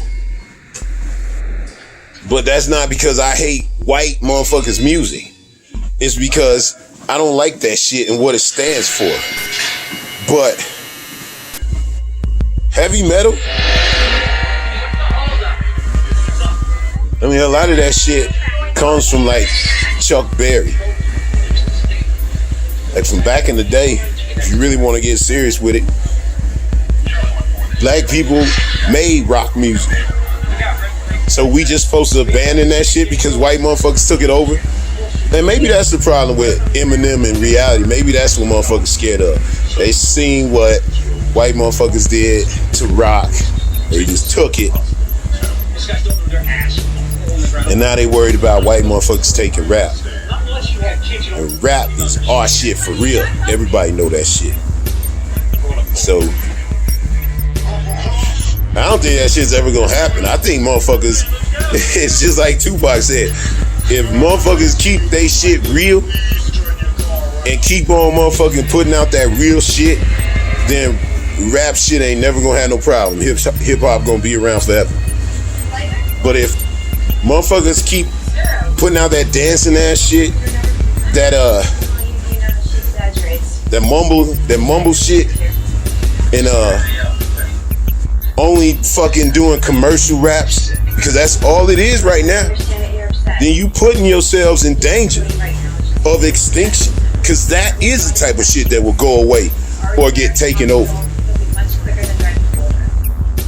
And then you have motherfucking rap shit in 20 years, it'd be motherfuckers like Limp Bizkit sounding shit. That would be a fucking problem.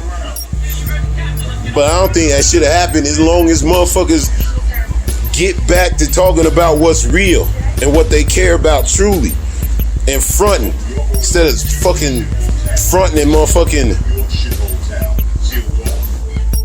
you know, talking about drinks and fucking Versace and motherfucking all that shit that Biggie used to talk about better than you motherfuckers ever could. So you need to start talking about real shit, or you will go extinct. And it ain't gonna be nobody's motherfucking fault. It ain't gonna be Eminem's fucking fault. It's gonna be motherfuckers like me never being interested in what the new generation got. I mean, I try with a couple of these motherfuckers, Designer, from a couple of years back. That's the thing. It's like so many of these motherfuckers either just mumbling or like eardrummers. What's the name? Ray Schmurd or whatever the fuck they call themselves. They had some nice shit in the beginning, and then it just all became about, you know what I'm saying, selling shit to you. These motherfuckers, I'm telling you, they ain't as good at it as Biggie was. So if that's all you got, it ain't Eminem that's gonna bring down rap. It's gonna be a fucking lack of talent, imagination. Talent, imagination, skills. It's a lack of that shit. And if motherfuckers want to really like get to their fucking roots and shit, really want to get back to where rap shit is supposed to be, talk about what you really fucking feel and what you think and what you see, instead of what you wish you had. Because all y'all motherfuckers talking about boats and cars and all that shit, most of that shit coming off your first record, so you ain't even got that shit. So you just, I ain't finna get into that shit because I sound like an old dude fucking wagging his finger at the kids. But I'm gonna tell you something, as the old dude wagging his finger at you kids, if you want to stay relevant, you need to talk about shit that you know and shit that is important to you, because a lot of shit that's important to you is important to other kids your age.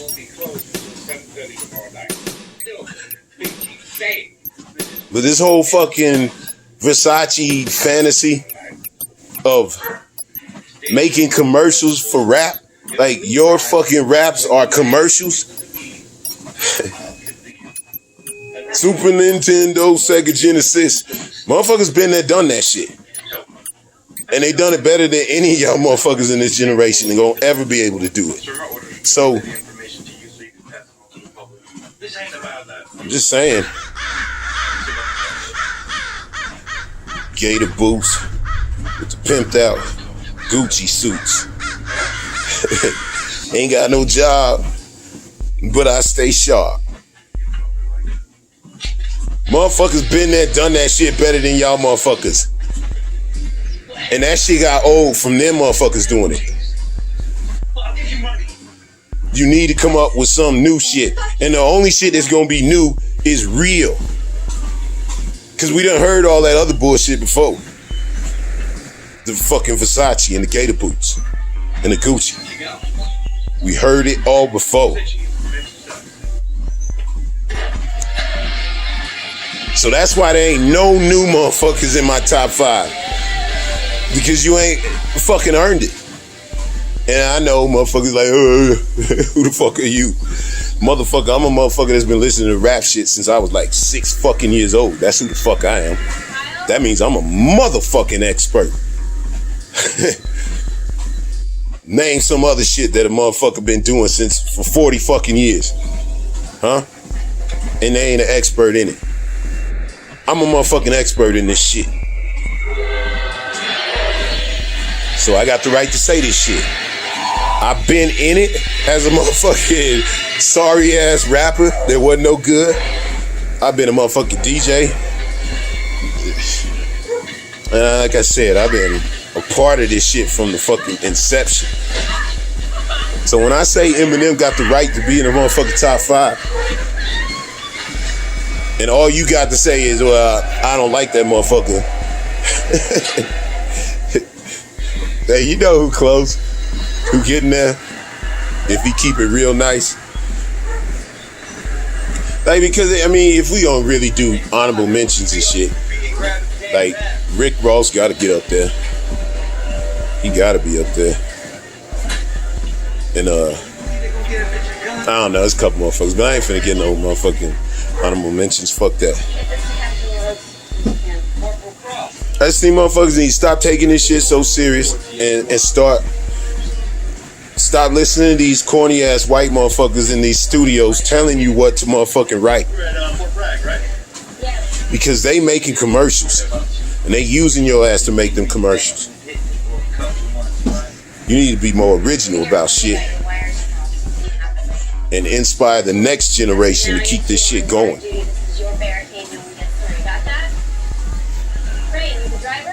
You kids, get off my fucking lawn.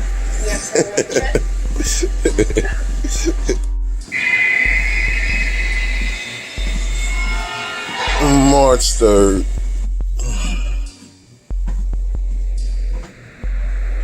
$2021.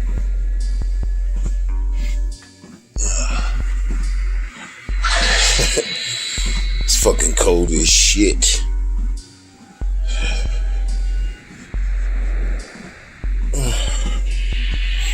Walking on a treadmill, still watching Day of the Dead. There's a lot of shit on the news. It was like a car accident yesterday on the southern border in Cali. There's like a fucking big ass 18-wheeler type shit smashed a SUV. And I know it's a car accident. Why is that news?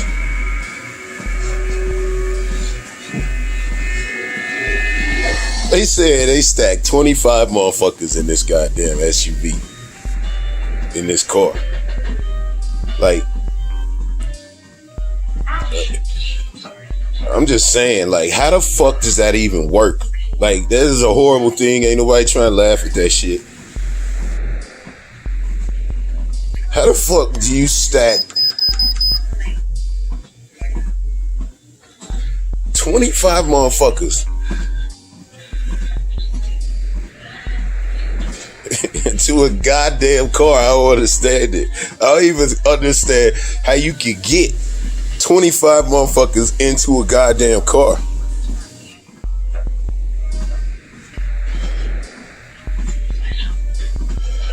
Like, that shit's horrifying. Like, the fucking weight capacity, everything. Like, I mean, it's very obvious why there was an accident. Is you got 25 motherfuckers in your car somehow. I mean, I'm just wondering the sight of these motherfuckers climbing in this shit like it's a clown car. Like, how the fuck does that even work? And why would anybody think that's a good idea?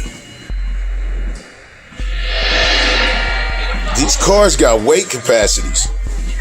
Like, I don't even see how you could smush that many motherfuckers in. But once you did, that motherfucker had to be riding low in a month. I mean,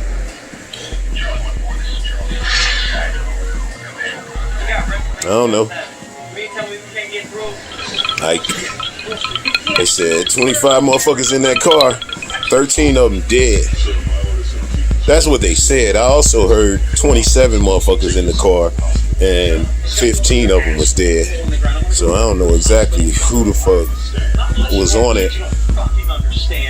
But, man, that shit sounds horrible.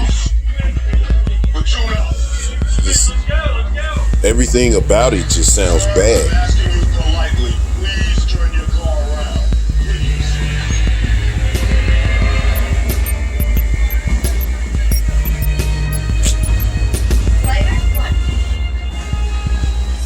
When I think about why I still smoke. That fucking car accident reminds me. It's like when I was 19, it was just stupid, but it's real, I think. Like, when I look back to the fucking reason why I'm still smoking, like, if I fucking really think about that shit, it's totally psychological, because I quit all the time. Not like quit. Like, I never say, oh, I'm quitting. I just say I'm stopping for a few days. And typically, that's all it is. I stop for a few days. Like, usually the most I think I go is like about 5 days. I mean, eventually try to go even longer and shit like that, but I think it's because when I was 19, I saw this, I used to hang with this chick. She was cool as fuck. Like, I liked her.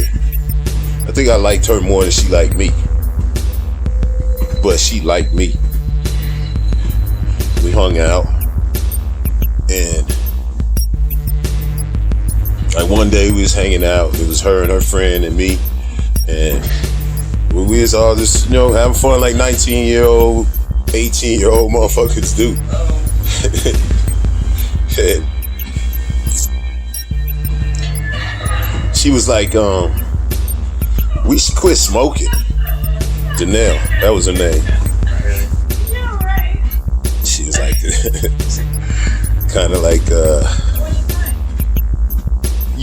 skinny little like white girl cholo chicks. That's like what she was. But yeah, she was cool as fuck. And she was like, we should all quit smoking. And I was like the other girl, I think her name was Sarah. And like we were all sitting in bed, smoking weed and shit, and smoking cigarettes or whatever the fuck. And she was like, we should quit smoking. So we all kind of agreed. All right, we're gonna all do it together. We gonna fucking all quit smoking this shit. Like we decided this shit. We gonna decide to do it like tomorrow. So tonight we was just drinking and shit and hanging out and having fun. So, God, this fucking goddamn freezer is some bullshit. Anyway, this fucking freezer skips, so it makes me fucking almost fall. God damn it! And then one of these times I'm bust my ass on this motherfucker.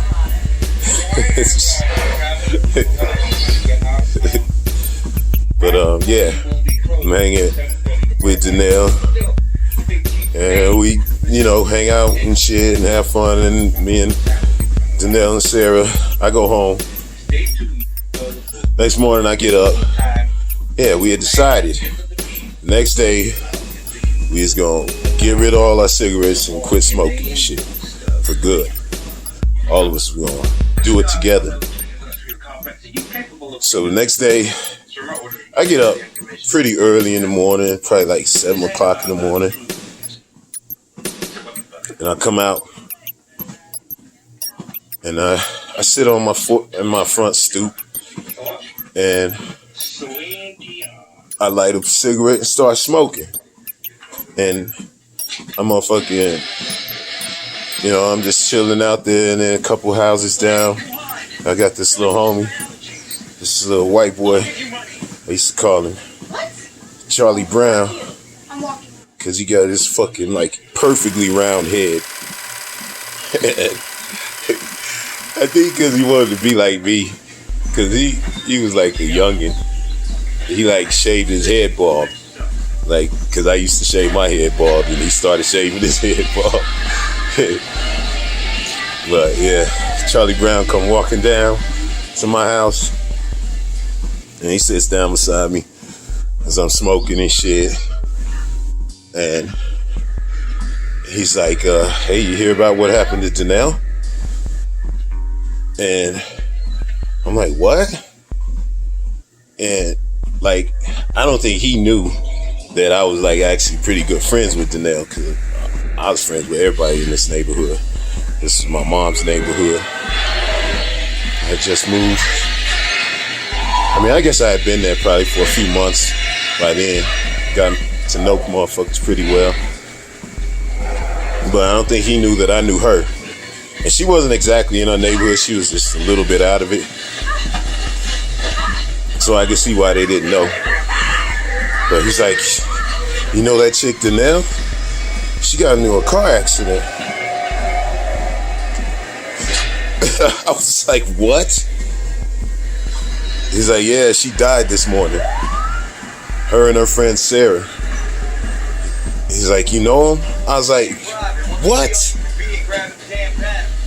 And the motherfucker said that they was like in a SUV or a van or some shit.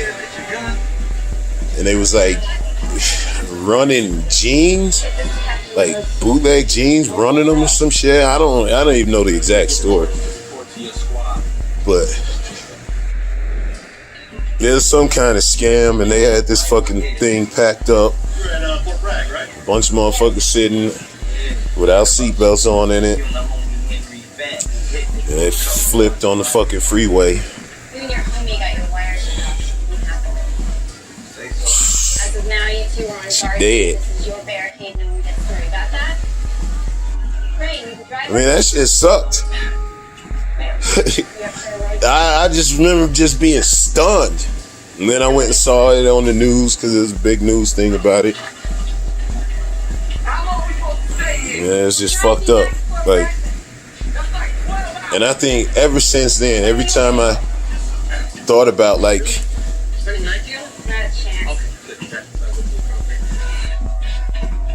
quitting smoking, I think it's always been in my mind like, what's the fucking sense, man? You can like, this is a horrible thing, but this is my diary. This is not advice for my kids. This is just me being real with the fucking psychology that goes on in my brain. You don't have to worry, nothing really happens in this town anyway. Yeah. But at 19, I was like, fuck, man. Where are we going anyway? My house. What's the sense? Oh, so you're from... What's the sense in quitting? Born and raised. You know what I'm saying? What's that with Charming? And I think it's just stuck with me.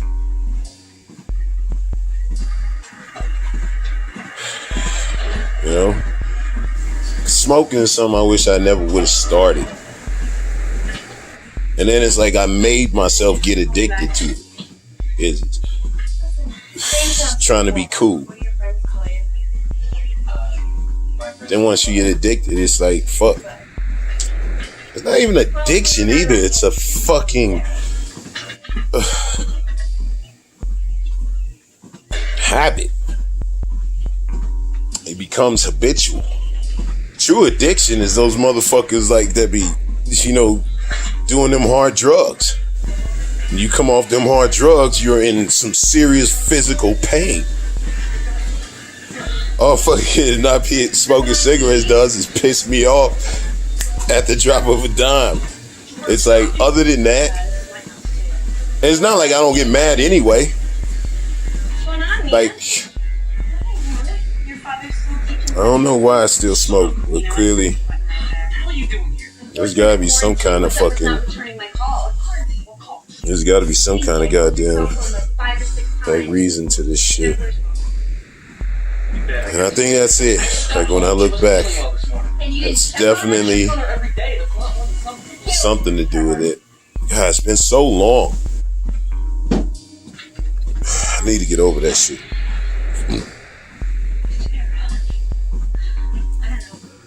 So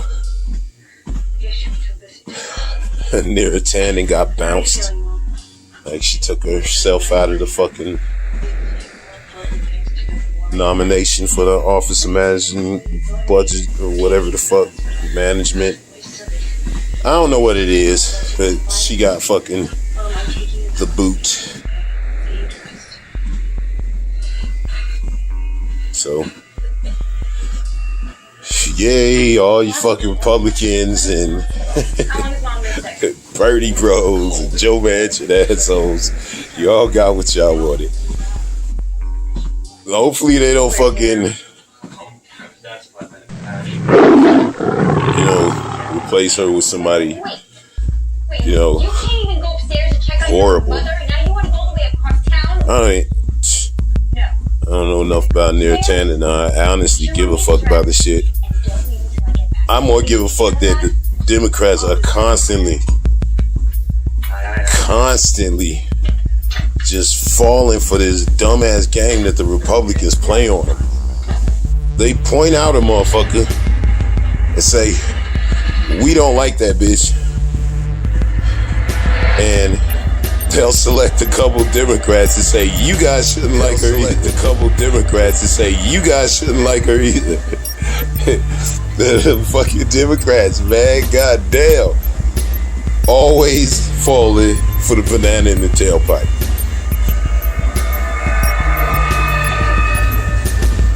Biden go pick somebody else. If he picks somebody that Joe Manchin actually likes, it's not gonna be good.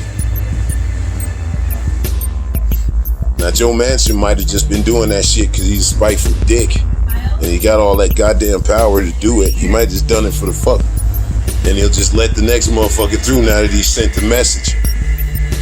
But the games these dumbasses play.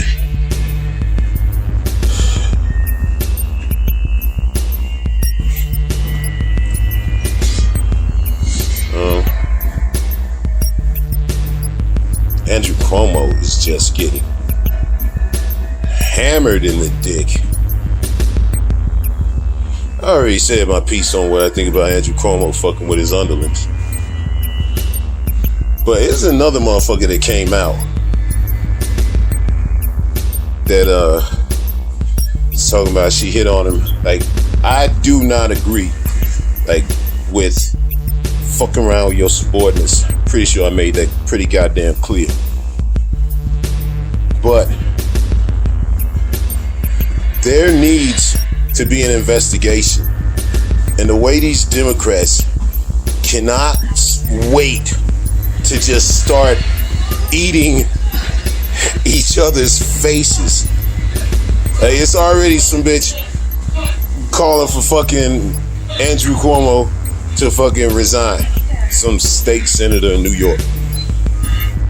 And maybe he needs to. But you can't have a fucking investigation. The young lady said he's running around spreading rumors and telling people that he likes her in the workplace.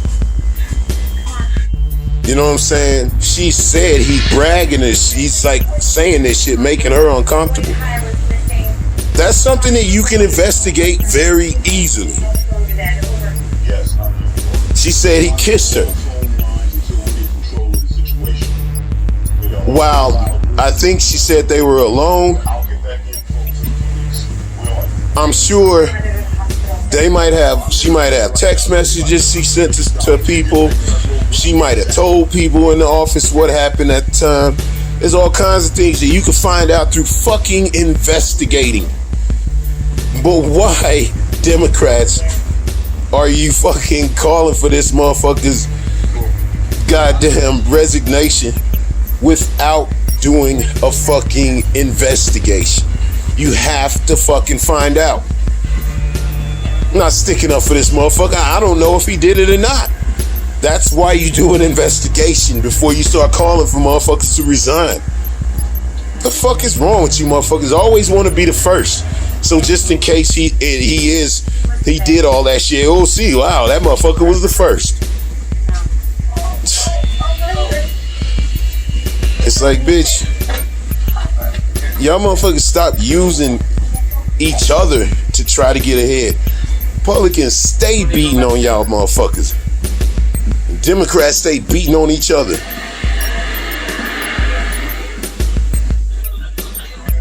Andrew Cuomo got goddamn accused again. A third one. The first one definitely needs to be investigated. And if it found out that he kissed somebody or was saying stuff that was inappropriate behind her back to make her feel uncomfortable in the office, then he needs to be held accountable for that. Especially if you kiss somebody, he should be gone. Not even a question. If he made motherfuckers feel uncomfortable because he's that type of dude that just flows like that, like Biden, just a little bit too fucking handsy and a little bit too full of himself, not realizing that you can't be like that no more. Some of that shit is forgivable. So maybe it's not the death penalty. But I didn't really hear the second one too well, but from what I heard, when I heard about it, it didn't seem as egregious as the first one. So maybe that's why I didn't pay that much attention to it, or maybe it just wasn't talked about as much.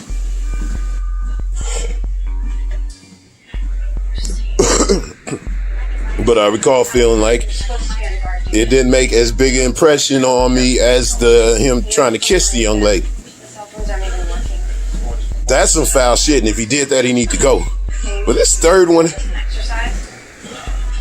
where this man sitting around toasting motherfuckers at a wedding, so he probably drunk, or at least been drinking, probably been flirting, because that's what motherfuckers do at weddings. Love is in the air, for fuck's sake, for everybody. Now this dude old as fuck. And he put his hands on some young lady's back. Yeah, I guess she had a hole in her dress or something, so his hand touched the skin of her back. At a fucking wedding. Then he asked her if he could kiss her. He like put his hands on her face like all these New York motherfuckers be doing. I don't know if it's just an East Coast thing. He's not even Italian. I think he's Jewish. It's like these motherfuckers are handsy. Everybody on the East Coast is basically too fucking handsy. Speaking in overgeneralizations, obviously, but I can see that shit. Hey, you gabagoo, fucking Tony Soprano, touching motherfuckers all the time. These dudes kissing each other and shit. Like, that's how New York motherfuckers is. Now, in this day and age, do all these old school motherfuckers need to change that shit quickly? Yes. But if that is all it is that New York, I'm so charming bullshit. That's fucking flirting. I'm sorry. Call me a fucking piece of shit sexist all the fuck you want. But that's fucking flirting. She is not his subordinate. She is at a wedding. How would I know? Her boyfriend, if she has one, or her husband, ain't standing next to her. So your average dude, which I get, maybe we all need to change these motherfucking kind of thought processes. But this guy sees a lovely young lady sitting there smiling at him, and he's drunk, and he's feeling himself because everybody's motherfucking clapping for his awesome toast. And he's, being the life of the party, going down fucking clapping hands and shit like that. I fucking get it. The motherfucker was drunk on power and alcohol. And he made the mistake of trying to fucking kiss this severe bitch. Because I'm sorry, but if they was at work and he did that shit, it'd be a problem. If they was off at some wedding and he got drunk and did that shit and she is his subordinate, that would be a problem. But all that you did, all that happened in here was you got hit on by somebody you weren't attracted to. So it was fucking visceral. You were like grossed out by it. That shit happens. Get over yourself. Oh, I felt so terrible. This motherfucker ain't got no power over you. You don't have to take that shit. Get your fucking hands off my motherfucking face, motherfucker. The fuck wrong with you? You could have said that. You could have said, hey, this is my motherfucking hand. Talking about it. She said something like that. And he was like, ooh, you're aggressive. And then he proceeded to put his hands on her. It's like, I'm sorry, man, but I've been in these situations. So I know. You can tell a motherfucker, no, fuck off, and you ain't got to worry about shit because you don't work for this motherfucker. I do understand his subordinates feeling some kind of way about that shit, but just some random broad. at a fucking wedding when a motherfucker been drinking. Now motherfuckers can't even flirt no more, ever. He didn't even kiss the bitch. He asked if he could kiss the bitch. Like, what the fuck? He asked. You said no. After you said no, did he just go ahead and kiss you anyway? No. Then move the fuck on. Wasting our motherfucking time with this shit. This is very obviously piling on. I ain't finna be sticking up for this motherfucker.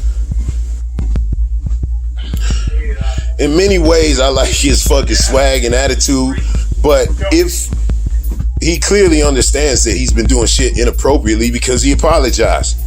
So, if he is the motherfucker out there fucking with his underlings, that is a problem. If you a drunk motherfucker out of the goddamn wedding and you motherfucking say something that's supposedly inappropriate or do something that's supposedly inappropriate, you get a pass in my motherfucking book.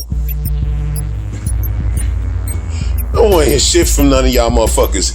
Because if Andrew Cuomo, 30 years younger, fucking does that same thing, I'm not saying for sure that she'd be okay with it.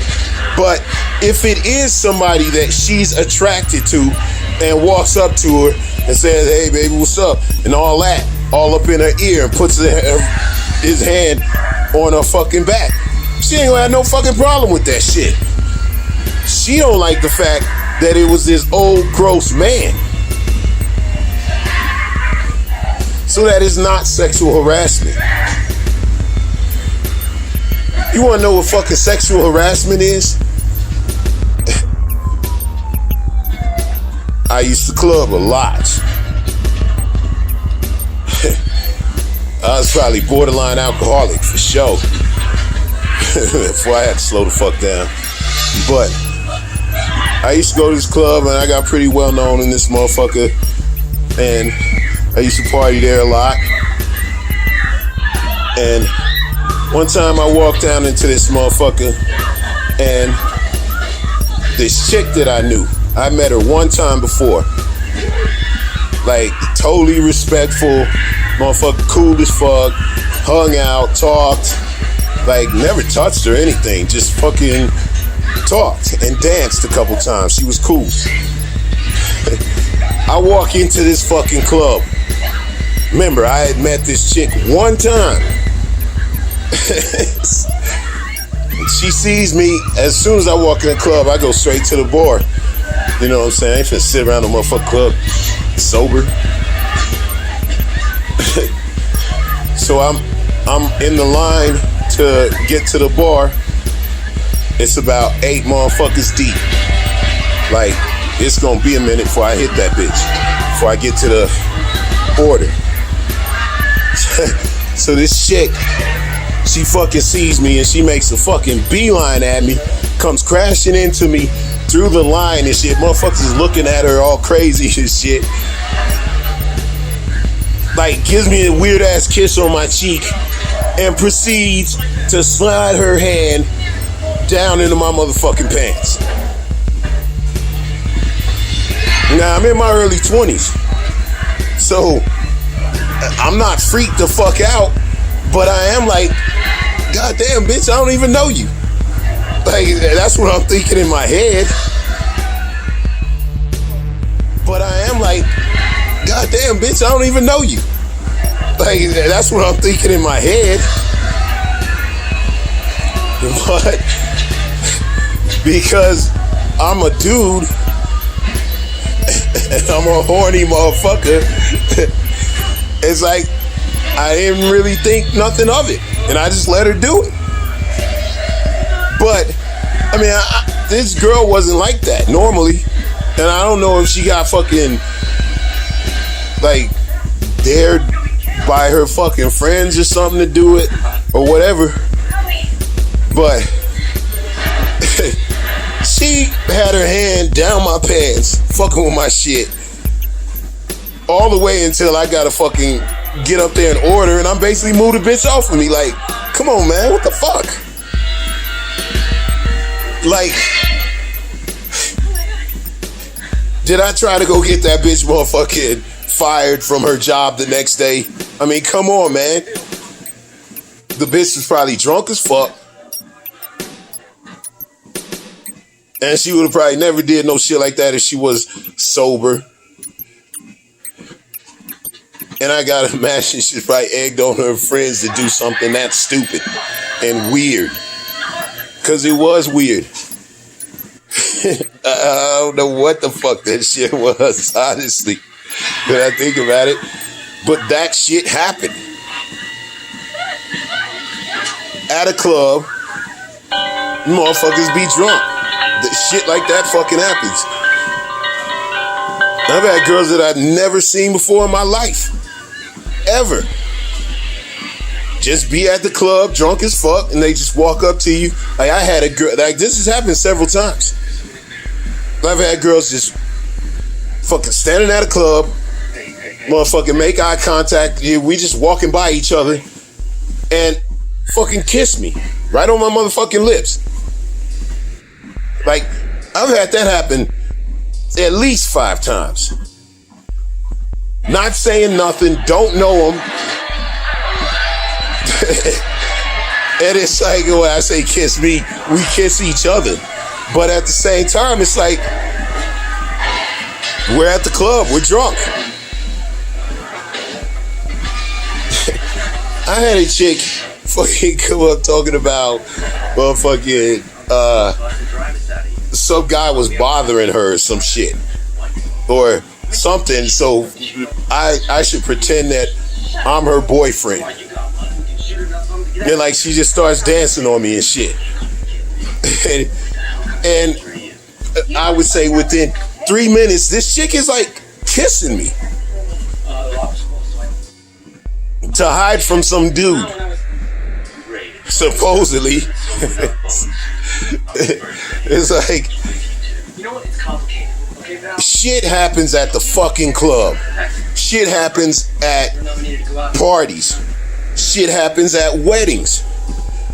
As long as it doesn't go too far, and you have a bad experience, don't go back to that place. Don't hang out with those fucking people. But don't try to get somebody fired because they fucking flirted with your ass and you were grossed out by it. Motherfucking one time, I was at work. This is when I was working at Rite Aid, downtown by the university. And some gay dude came in and fucking started hitting on me and shit. Somebody want to make me drinks and shit like that.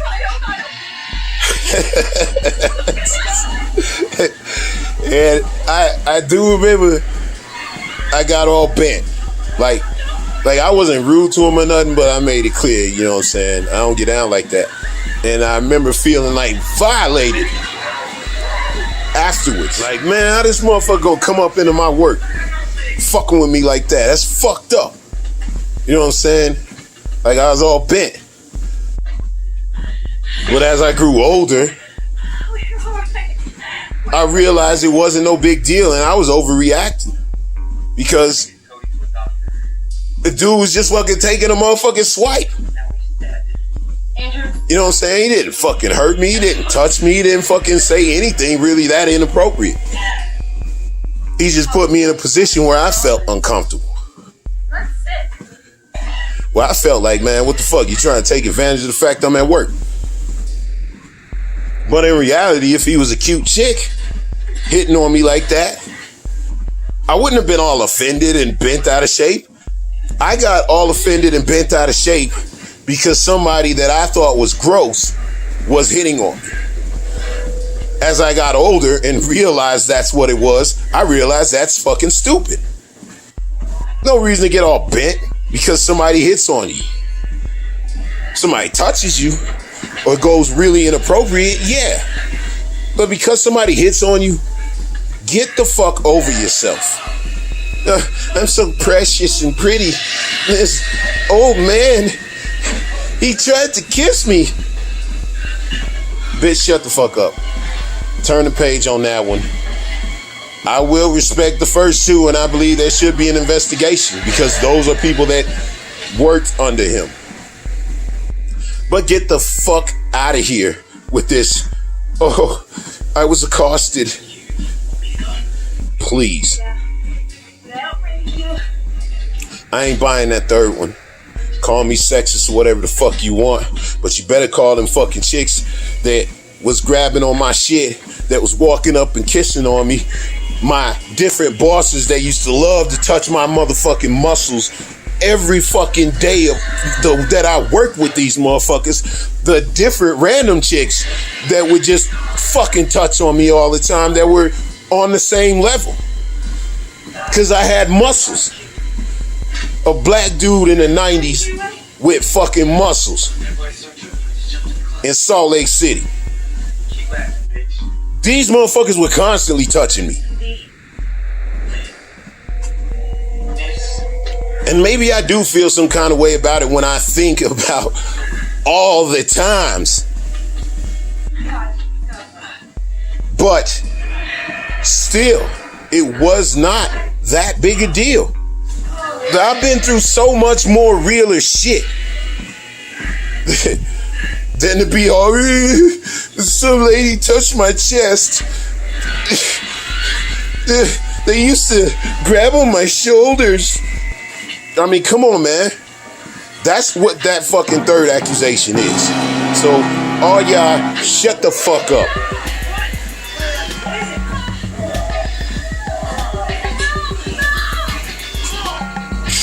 As far as, yes, I was right. This fucking movie is stupid as shit. It's a zombie army movie with Nick Cannon. I don't remember this motherfucker at all. But this is a really bad zombie movie. Day of the Dead. It's not as bad as Strangers, not even close, but this is a piece of shit. You know what's funny about? Hey, I used to live a crazy ass motherfucking lifestyle. I ain't even fucking joking. Like, a lot of the times when I'm fucking going over the shit that I used to do with C and be involved in, it like makes me laugh. I mean, I'm sure there's plenty of motherfuckers that live this type of lifestyle that I did back in the 90s.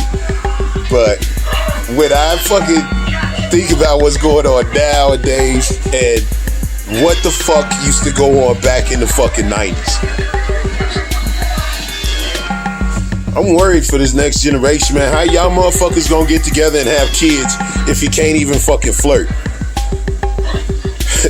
That's all I'm saying, man. Y'all motherfuckers, some of y'all girls need to chill the fuck out being told this whole Me Too situation.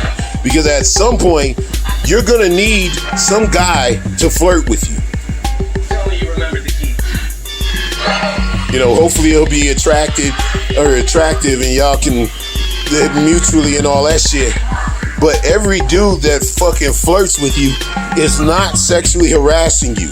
We need to make this more clear in this fucking Me Too environment. Because I think people need to understand the difference between flirting and harassing. If somebody tells you no, fuck off, and you keep going, that's harassing. If you say talking shit to some broad and motherfucker, she's sitting there listening to it and talking shit back to you, that's flirting. That's a good thing.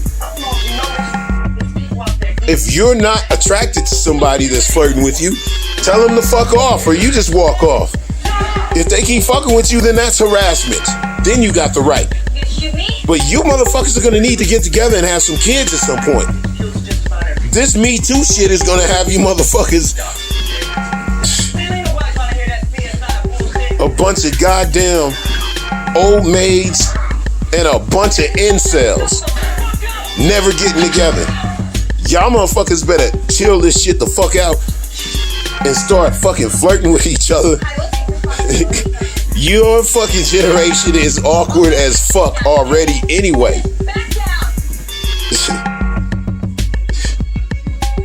Like, seriously, the generation behind mine is awkward as fuck because they're the Me Too generation. And then the generation that's coming behind them is my kids. And I don't want them to be all influenced and fucked up by you motherfucking weird ass, what, millennials? I don't know what the fuck y'all want. The motherfuckers behind me. That generation is gonna have a hard time, man. I hope they don't pass it on to the next generation, which is my kids. Fuck that. Let me tell you something about how I used to live. Remember I was talking about how I slapped shit out of old boy, and then my man's knocked him out for me, and fucking security guard came in and stopped us from doing like major damage. So, continuation. That night, I go over to Jared's, or after the fucking scuffle with these motherfuckers, I go over to Jared's, tell him what happened. And even though he looked at me some kind of way that I ain't never seen before, he didn't say nothing. Cause Jared was cool, and he was kind of like an alpha male in his own like little clique. But he also knew that he would get fucked up with that ridiculous alpha male bullshit coming my way, even if I was working for him. He understood that shit. So he looked at me a certain way, but he understood I was telling him the truth. So he fucking let me make it up. So I go home, I re-up, go home, hook the white boy up, motherfucking chilling, probably smoking weed with the Mexican homie that I was always kicking it with. And then I'm on crutches, probably pop some motherfucking pills to chill out, and this fucking broad comes over, and she got a motherfucking trench coat on, and lingerie under that shit. That's it. So I'm all drugged up, you know, for the pain pills and all that shit, and in actual pain. So I wasn't trying to do shit, and I think she knew that shit. She was just coming over to like make me feel better. Like that was my lifestyle. Cool ass, fine ass motherfuckers would show up at my door in fucking trench coats and lingerie just to make me feel better. Motherfucker was like came over to give me a massage and shit.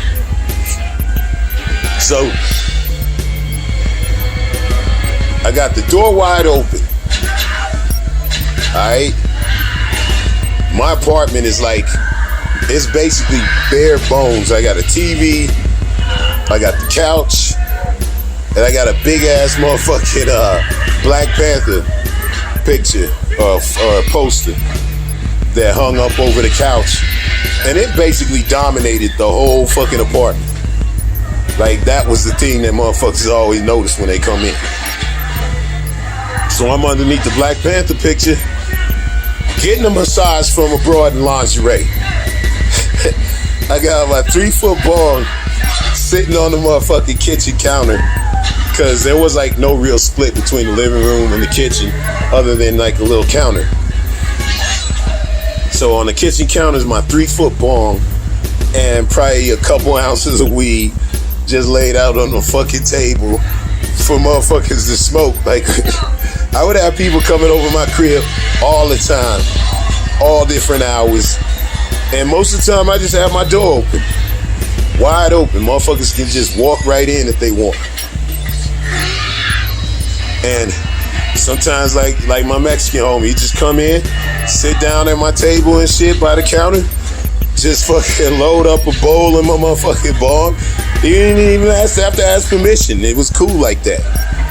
I had love for my motherfucking peoples. That fucking apartment complex was the shit for early 20s motherfuckers.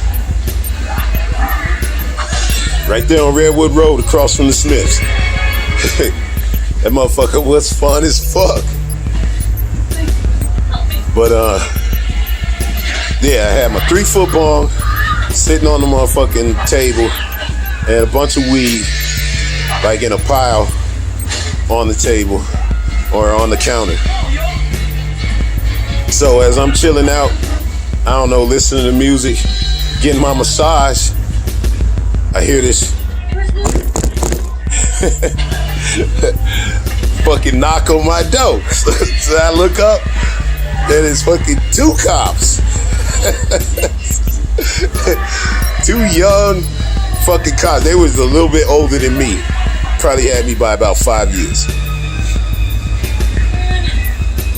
And they knock on my door, and they look at the scene, and you can just tell just by looking in their eyes and how fucking impressed they was with my style. Like, you can just see it in their eyes. The motherfuckers didn't have to say shit. They just took one look around and they both had like them fucking Cheshire cat smiles on their face and shit. Got this cute bitch in the motherfucking lingerie, massaging this skinny motherfucker with a boot. The big ass bong. And a bunch of weed on the table. And a big ass Black Panther poster. It's a cool ass scene for these motherfuckers to walk into. I mean, I didn't live like that constantly. I didn't have bitches fucking massaging me. This was just a lucky coincidence. But the cops knock on the fucking door. I look up. Weed smoke all over the place, so it's like it wouldn't have been no hiding it anyway. These dudes were impressed. It was clear they was fucking impressed with my shit. And they're like, hey man, you know what I'm saying, can we talk to you for a minute? So the girl, she's all embarrassed, gets some fucking shit on, and fucks off to her apartment. Thanks, cops. But basically, they tell me about how these motherfuckers, like the assholes that stole from me, they live with somebody. The actual people in the apartment were like just regular scumbag white trash. But they were scared, understandably, that I was gonna fucking come fuck they shit up. So they called the police, talking about they understood why I was mad. Their roommate stole from me, but they wanted to make sure that I wasn't gonna come retaliate against them, because that girl and her punk ass boyfriend had bounced. Like they moved away. Because they were so freaked out that we was gonna hurt them. Or because they had my shit and they had enough money to bounce, bitch ass motherfuckers. But that's what they said. They didn't tell them about me selling weed or any of that shit, or she stole my shit because of that or anything. They just said that she stole my money and I came over there snapping and they was worried about me coming back. So police was cool as fuck. They was like, hey, we just want to make sure there ain't no beef. I'm like, man, look, man, I got a motherfucking boot. How the fuck I'm gonna be over there fucking with these people? I'm on crutches. You know what I'm saying? It was just like that simple. And in reality, I wouldn't go fuck with some innocent motherfuckers because they roommates is piece of shit. I would have motherfucking, if they moved, then I'd have just had to chalk it up like I did. I don't think they moved, but I never saw them again, so nothing happened. But the cops with the fucking 3-foot bong and the fucking weed all over the table, they was just strictly business. Hey, you know what I'm saying? We just coming over here to make sure you guys is cool and there ain't gonna be no more beefing and all that shit. And I was like, ain't gonna be no more beef. And they was like, man, we saw it when they was leaving. They was like, hey, that's cool, man. 2 white cops, cool as fucking shit. On their way out, they was like, man, sorry about ruining your motherfucking night and shit. Like, kind of making jokes about the old girl leaving and shit. And I was like, it ain't shit, man. It ain't like I could do anything anyway. I like cracking jokes with these motherfuckers. And then, I swear to God, right when the dudes was leaving, and he's like, hey, Danny, or whatever the fucking guy's name was. He's like, hey, man, that bong is bigger than your bong.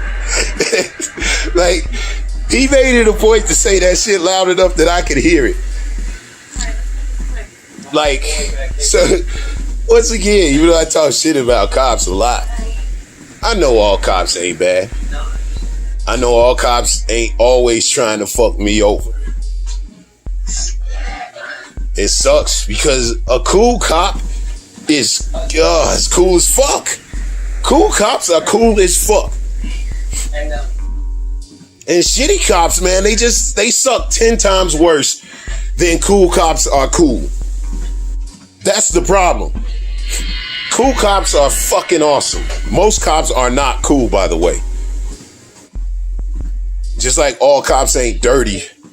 It's definitely all cops or most cops ain't cool. But some are. And a cool cop is like a cool fucking lawyer or a cool doctor. You know what I'm saying? Those motherfuckers are the shit. So, yes, I get it fucking crunk when I motherfucking get to talking about shitty cops.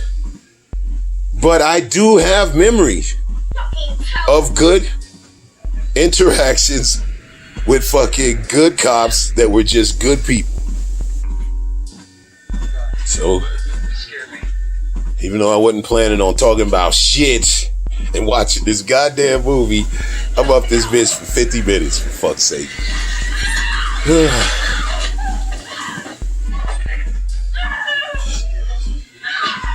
March 3rd. I don't think there's anything else in the news. I think I fucking covered it. Anyone hear me? Anyone? Yeah, that's it. Yeah, it's still March 3rd. Fucking Texas, man. Texas was like, and governor in Texas was like, hey, you look over here. You know about all these fucking these burst pipes and all that bullshit and deregulation everybody been bitching about over here. Well, check this out over here. I got no mask. It's like, we're not gonna do any mask anymore. Everything's open. Look over here. Don't look over here no more. And that shit worked because everybody lost their shit when that fucking asshole get up there talking about he opening up 100%.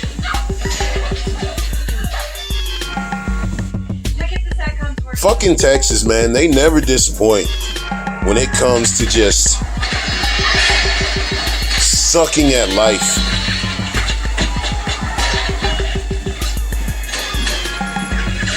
I think that's about all the news. These fucking zombies are carrying guns in this movie. Shit's stupid as fuck. Hopefully I'll be through with this one pretty soon. I think I got a good one coming up. It's still March 3rd.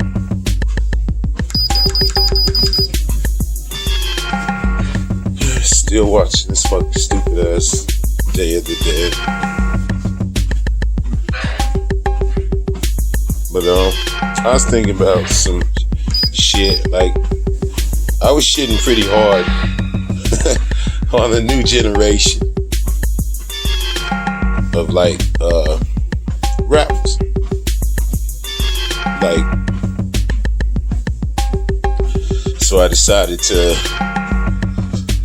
you know what I'm saying, look online, see if I'm just one of them old heads talking shit, or Cause it's been a while, I ain't gonna lie, since I like really checked in on any decent way about any new music. I got so much music from when I was DJing. I just got a lot of fucking music that I just don't really need no more. But I'm out here hating and shit, so I need to see if I'm really hating or if I'm motherfucking telling the truth about the new generation of rap.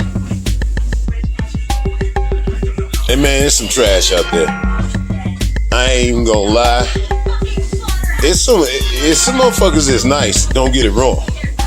And that's, carrying the torch and shit. But it's some trash out there. There's a gang of white boys. Now I'm starting to understand why motherfuckers so mad at Eminem. Yeah, ain't mad at Eminem, but man, did he open the floodgates. Cause it's a gang of untalented ass fucking white boys out there rapping. And that's the fucking truth. You got a bunch of producer kids. Bunch of executive producers got their kids signed to the label and shit. But yeah, it's fucking trash, man. You gotta look to find somebody. But it's motherfuckers out there, shit. Matter of fact, I was about to give some honorable mention the last time when I was talking about the motherfuckers. But I couldn't think of nobody past the baby and Designer. So I didn't even try. You know what I'm saying? But it's a couple motherfuckers out there that's doing it.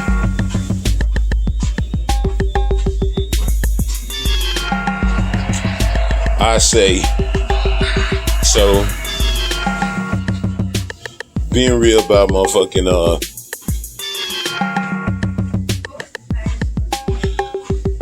Kendrick Lamar obviously is doing it. You know what I'm saying? He's been doing it for a while and he's still doing it, and he's doing it good.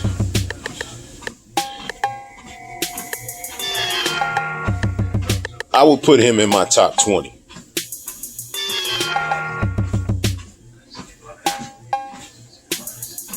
I mean, cracking the top 10, I think I'd have to go deeper into his library, into his personal library. But he definitely in the top 20. There's no doubt about that. As far as new motherfuckers, like,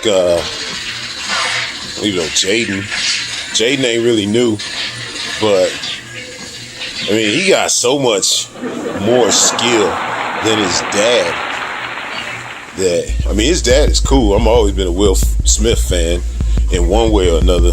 Not much of his rap shit, obviously. But, you know what I'm saying?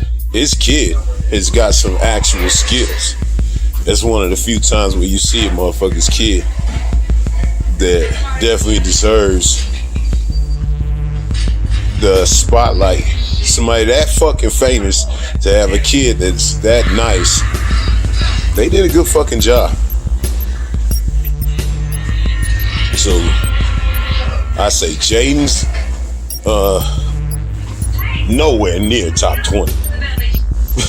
But motherfucker, as far as new motherfuckers, Jaden is nice. Who else I seen?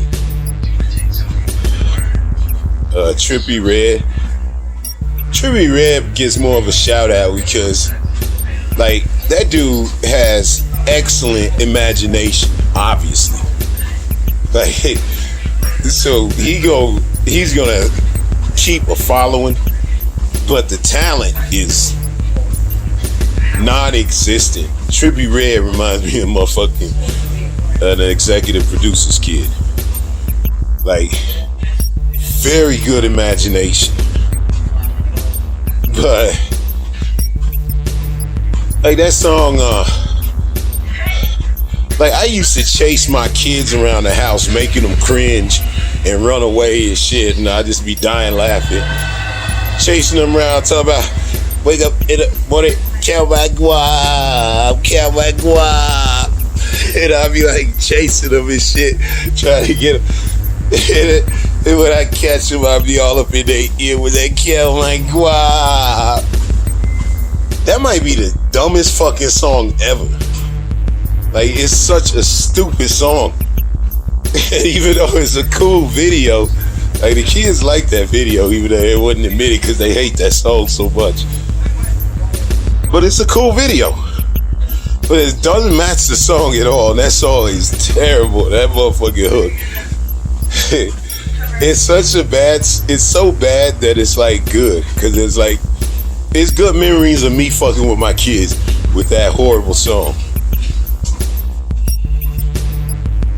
So Trippie Redd gotta get a fucking shout out because he got really good imagination. Like, imagination like Old Dirty Bastard. Old Dirty Bastard. Like, he reminds me of Old Dirty Bastard in that way only. I mean, nowhere near the fucking talent. Old Dirty actually had real talent. Listen to his motherfucking CD. That shit is a banger.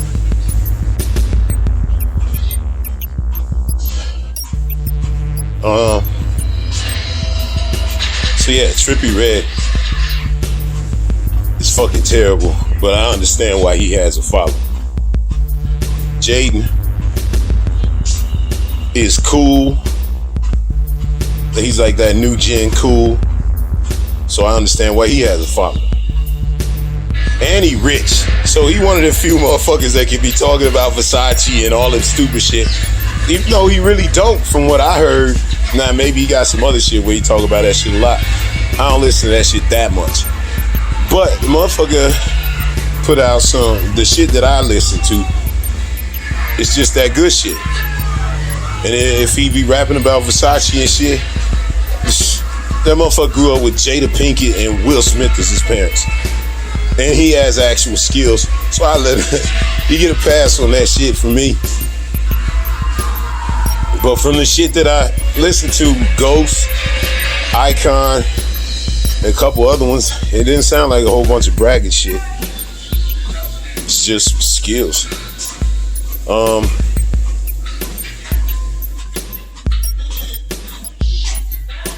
Who else is decent?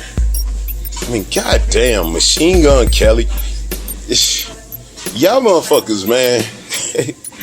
And the girls that's out now, Nicki Minaj, fuck Cardi B and all that shit. Like, I mean, tits and ass is off the chain.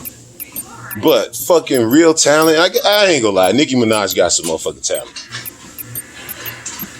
But if you ain't shaking your ass at the club, you ain't listening to no motherfucking Cardi B. She ain't got nothing real to say.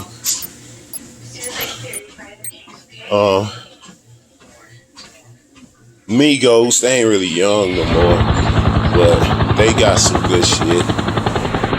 Nowhere near the top 20, but they got some good shit, and they rap about shit that's real to them, I guess, if they were some drug dealers or whatever. So, you know what I'm saying? Some of that shit is good. I'd be a lying motherfucker if I said it wasn't. Be a hating ass nigga.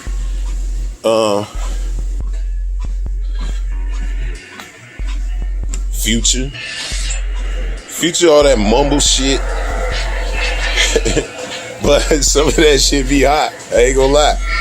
The motherfucking, even though Future old kinda now, he up there with Kendrick, so I wouldn't really call him new. Kinda like ASAP Rocky, ASAP Ferg. Them motherfuckers be putting out some hot shit. I ain't gonna lie. Especially that fucking trippy, druggy shit ASAP Rocky be doing.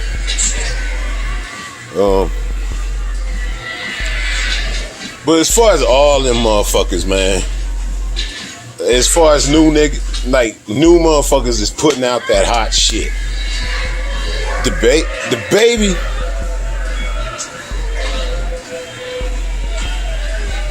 Man, I mean, if he keep going the way he going, he definitely gonna crack the top 10. Cause his shit is that nice. Like the little shit that I've heard is flow nice, motherfucking beats nice, motherfucker shit makes sense. Now, I don't know if about the storytelling ability, but as far as any motherfuckers I can think of, the baby, ain't nobody fucking like as nice as that in this next generation. Like he is heads and tails above anybody else that I've seen. Now, obviously, I ain't seen everybody. I ain't finna be digging through every motherfucking goddamn new motherfucker every week like I used to do. That shit ain't never happening again. It turns into a job. But it's definitely some hot shit out there. You know, the motherfuckers that I mentioned before and today, it's clearly rap shit gonna be around for a while. You got motherfuckers that's talking about real shit. You got motherfuckers that's, you know, interested in pushing it to the next generation. But man, there is a lot of fucking trash out there. I mean, a lot. A lot of, like, you listen to the top 50, it probably like 20, 25 of these motherfuckers is white. And not talented. Like, this is some fucking trash going on. It's top 50 hip hop shit on YouTube right now. I bet you 20 of them motherfuckers is white. And not talented. This ain't no Eminem situation. So, I don't know. I can't hate and say there ain't no talent out there, because it is. I put the baby is definitely in top 20, and I could easily see him cracking top 10 if he keep going the same way he going. But everybody else, man,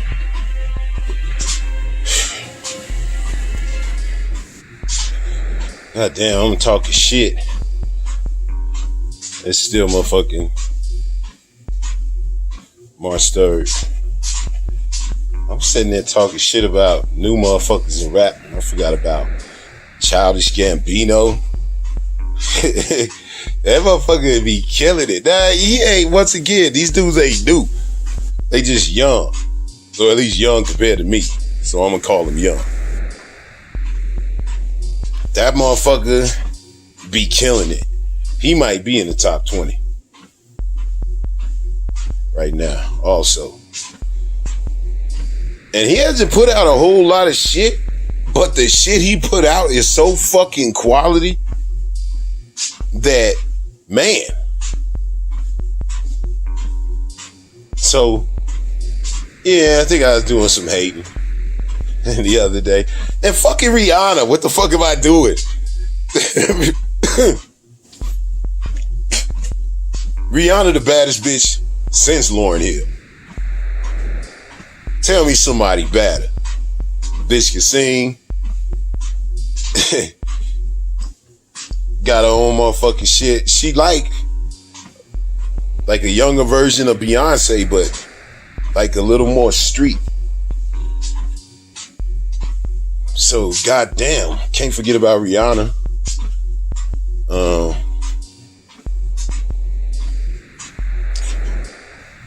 T.I. still around doing it. Hey, you know what's funny as fuck to me? What's that fucking show?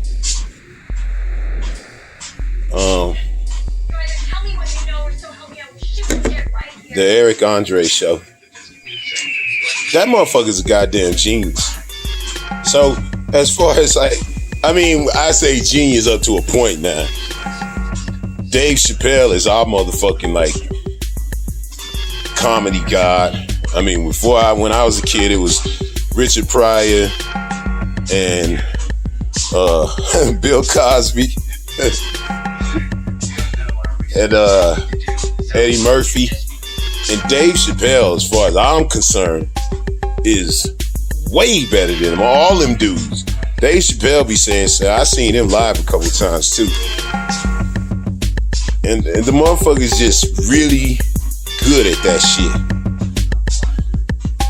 Like, Dave Chappelle is exceptional. Like, he might be the funniest motherfucker. Now, a lot of the dudes, like Richard Pryor and Eddie Murphy,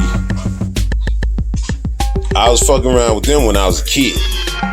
So I don't really know how to judge that motherfucker comedy. But when I look back on that shit now, I'm just like, it wasn't my generation, so maybe I just didn't think it was that funny. But Dave Chappelle, I understand everything that motherfucker talking about.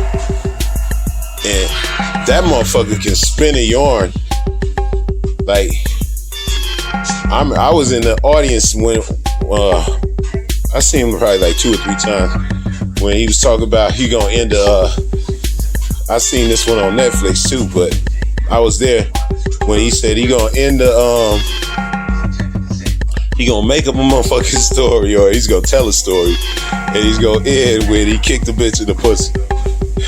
And I remember he motherfucking did that shit, like when I was watching that shit live. I mean, the whole motherfucking goddamn crowd was just rolling. That shit was so fucking funny and just relevant and smart and not controversial. It was just a fun fucking time. Dave Chappelle, heads and tails. It's like not even nobody close in our generation. And the next generations, the only one that I could say would even get an honorable mention is Eric Andre. And that's just because that motherfucker's crazy. Like, he willing to do anything. Like, talking about T.I. The first time I saw Eric Andre and shit was that show where T.I. was on there and the fucking boner pops out through the fucking desk and he starts jerking off the motherfucker. And he does that shit right in front of T.I. in the middle of the fucking interview. And Tim is like, man, fuck this shit, man. And he just walks out like it's just too much. Like, Eric Andre is fucking sick. Like, the closest to that shit is like Tom Green from back when I was a kid. But Eric Andre way crazier and way funnier than fucking Tom Green. I saw that motherfucker do one of them skits on the street where he was offering motherfucker free samples of like vitamin milk. People coming up drinking them shits. And then he'll start talking to him and shit about how good the milk is and how motherfucking nutritious it is. Then he flips up this little latch on his tit. And this shit look real as fuck. It look just like his real fucking boob. His real chest. And he squeezes milk out to the cup. And it's like, you want some more? And then, of course, they all spit it out. That shit is fucking funny, man. I might not be telling it right, but Eric Andre, I'm just saying, anybody that's willing to go on the street filled with black people and do some shit like that, you a brave motherfucker. Eric Andre be getting his ass whooped for his craft, so you gotta give it to him. Cause you know motherfuckers be snapping on his ass some of the crazy shit that he be doing. And then when you watch the behind the scenes, I think that's why I give Eric Andre so much props. Because when you just watch it, it's like, oh my God, this shit is stupid. It's a fuck crazy ass show. But then when you watch behind the scenes and you see that it's just like a regular show, and he's just a regular dude that's acting. And to be able to just be willing to just do anything to get a laugh, that's fucking rare. There's not a lot of motherfuckers in Hollywood that are just willing to do anything to fucking push their craft. Eric Andre, you gotta give him props. Now, I've seen him in other stuff and he wasn't a very good actor. And Dave Chappelle ain't really a great actor in the other shit that he did. Like, you know what I'm saying? These dudes are comedians. So, yeah. The new school right now, they doing alright. I think I was doing a little old man hating. Little fuck ass kids, get the fuck off my lawn and shit. But there's some motherfuckers out there that's doing it alright. I saw Snoop on the Angry Joe show snapping about motherfucking somebody housing him on motherfucking Madden.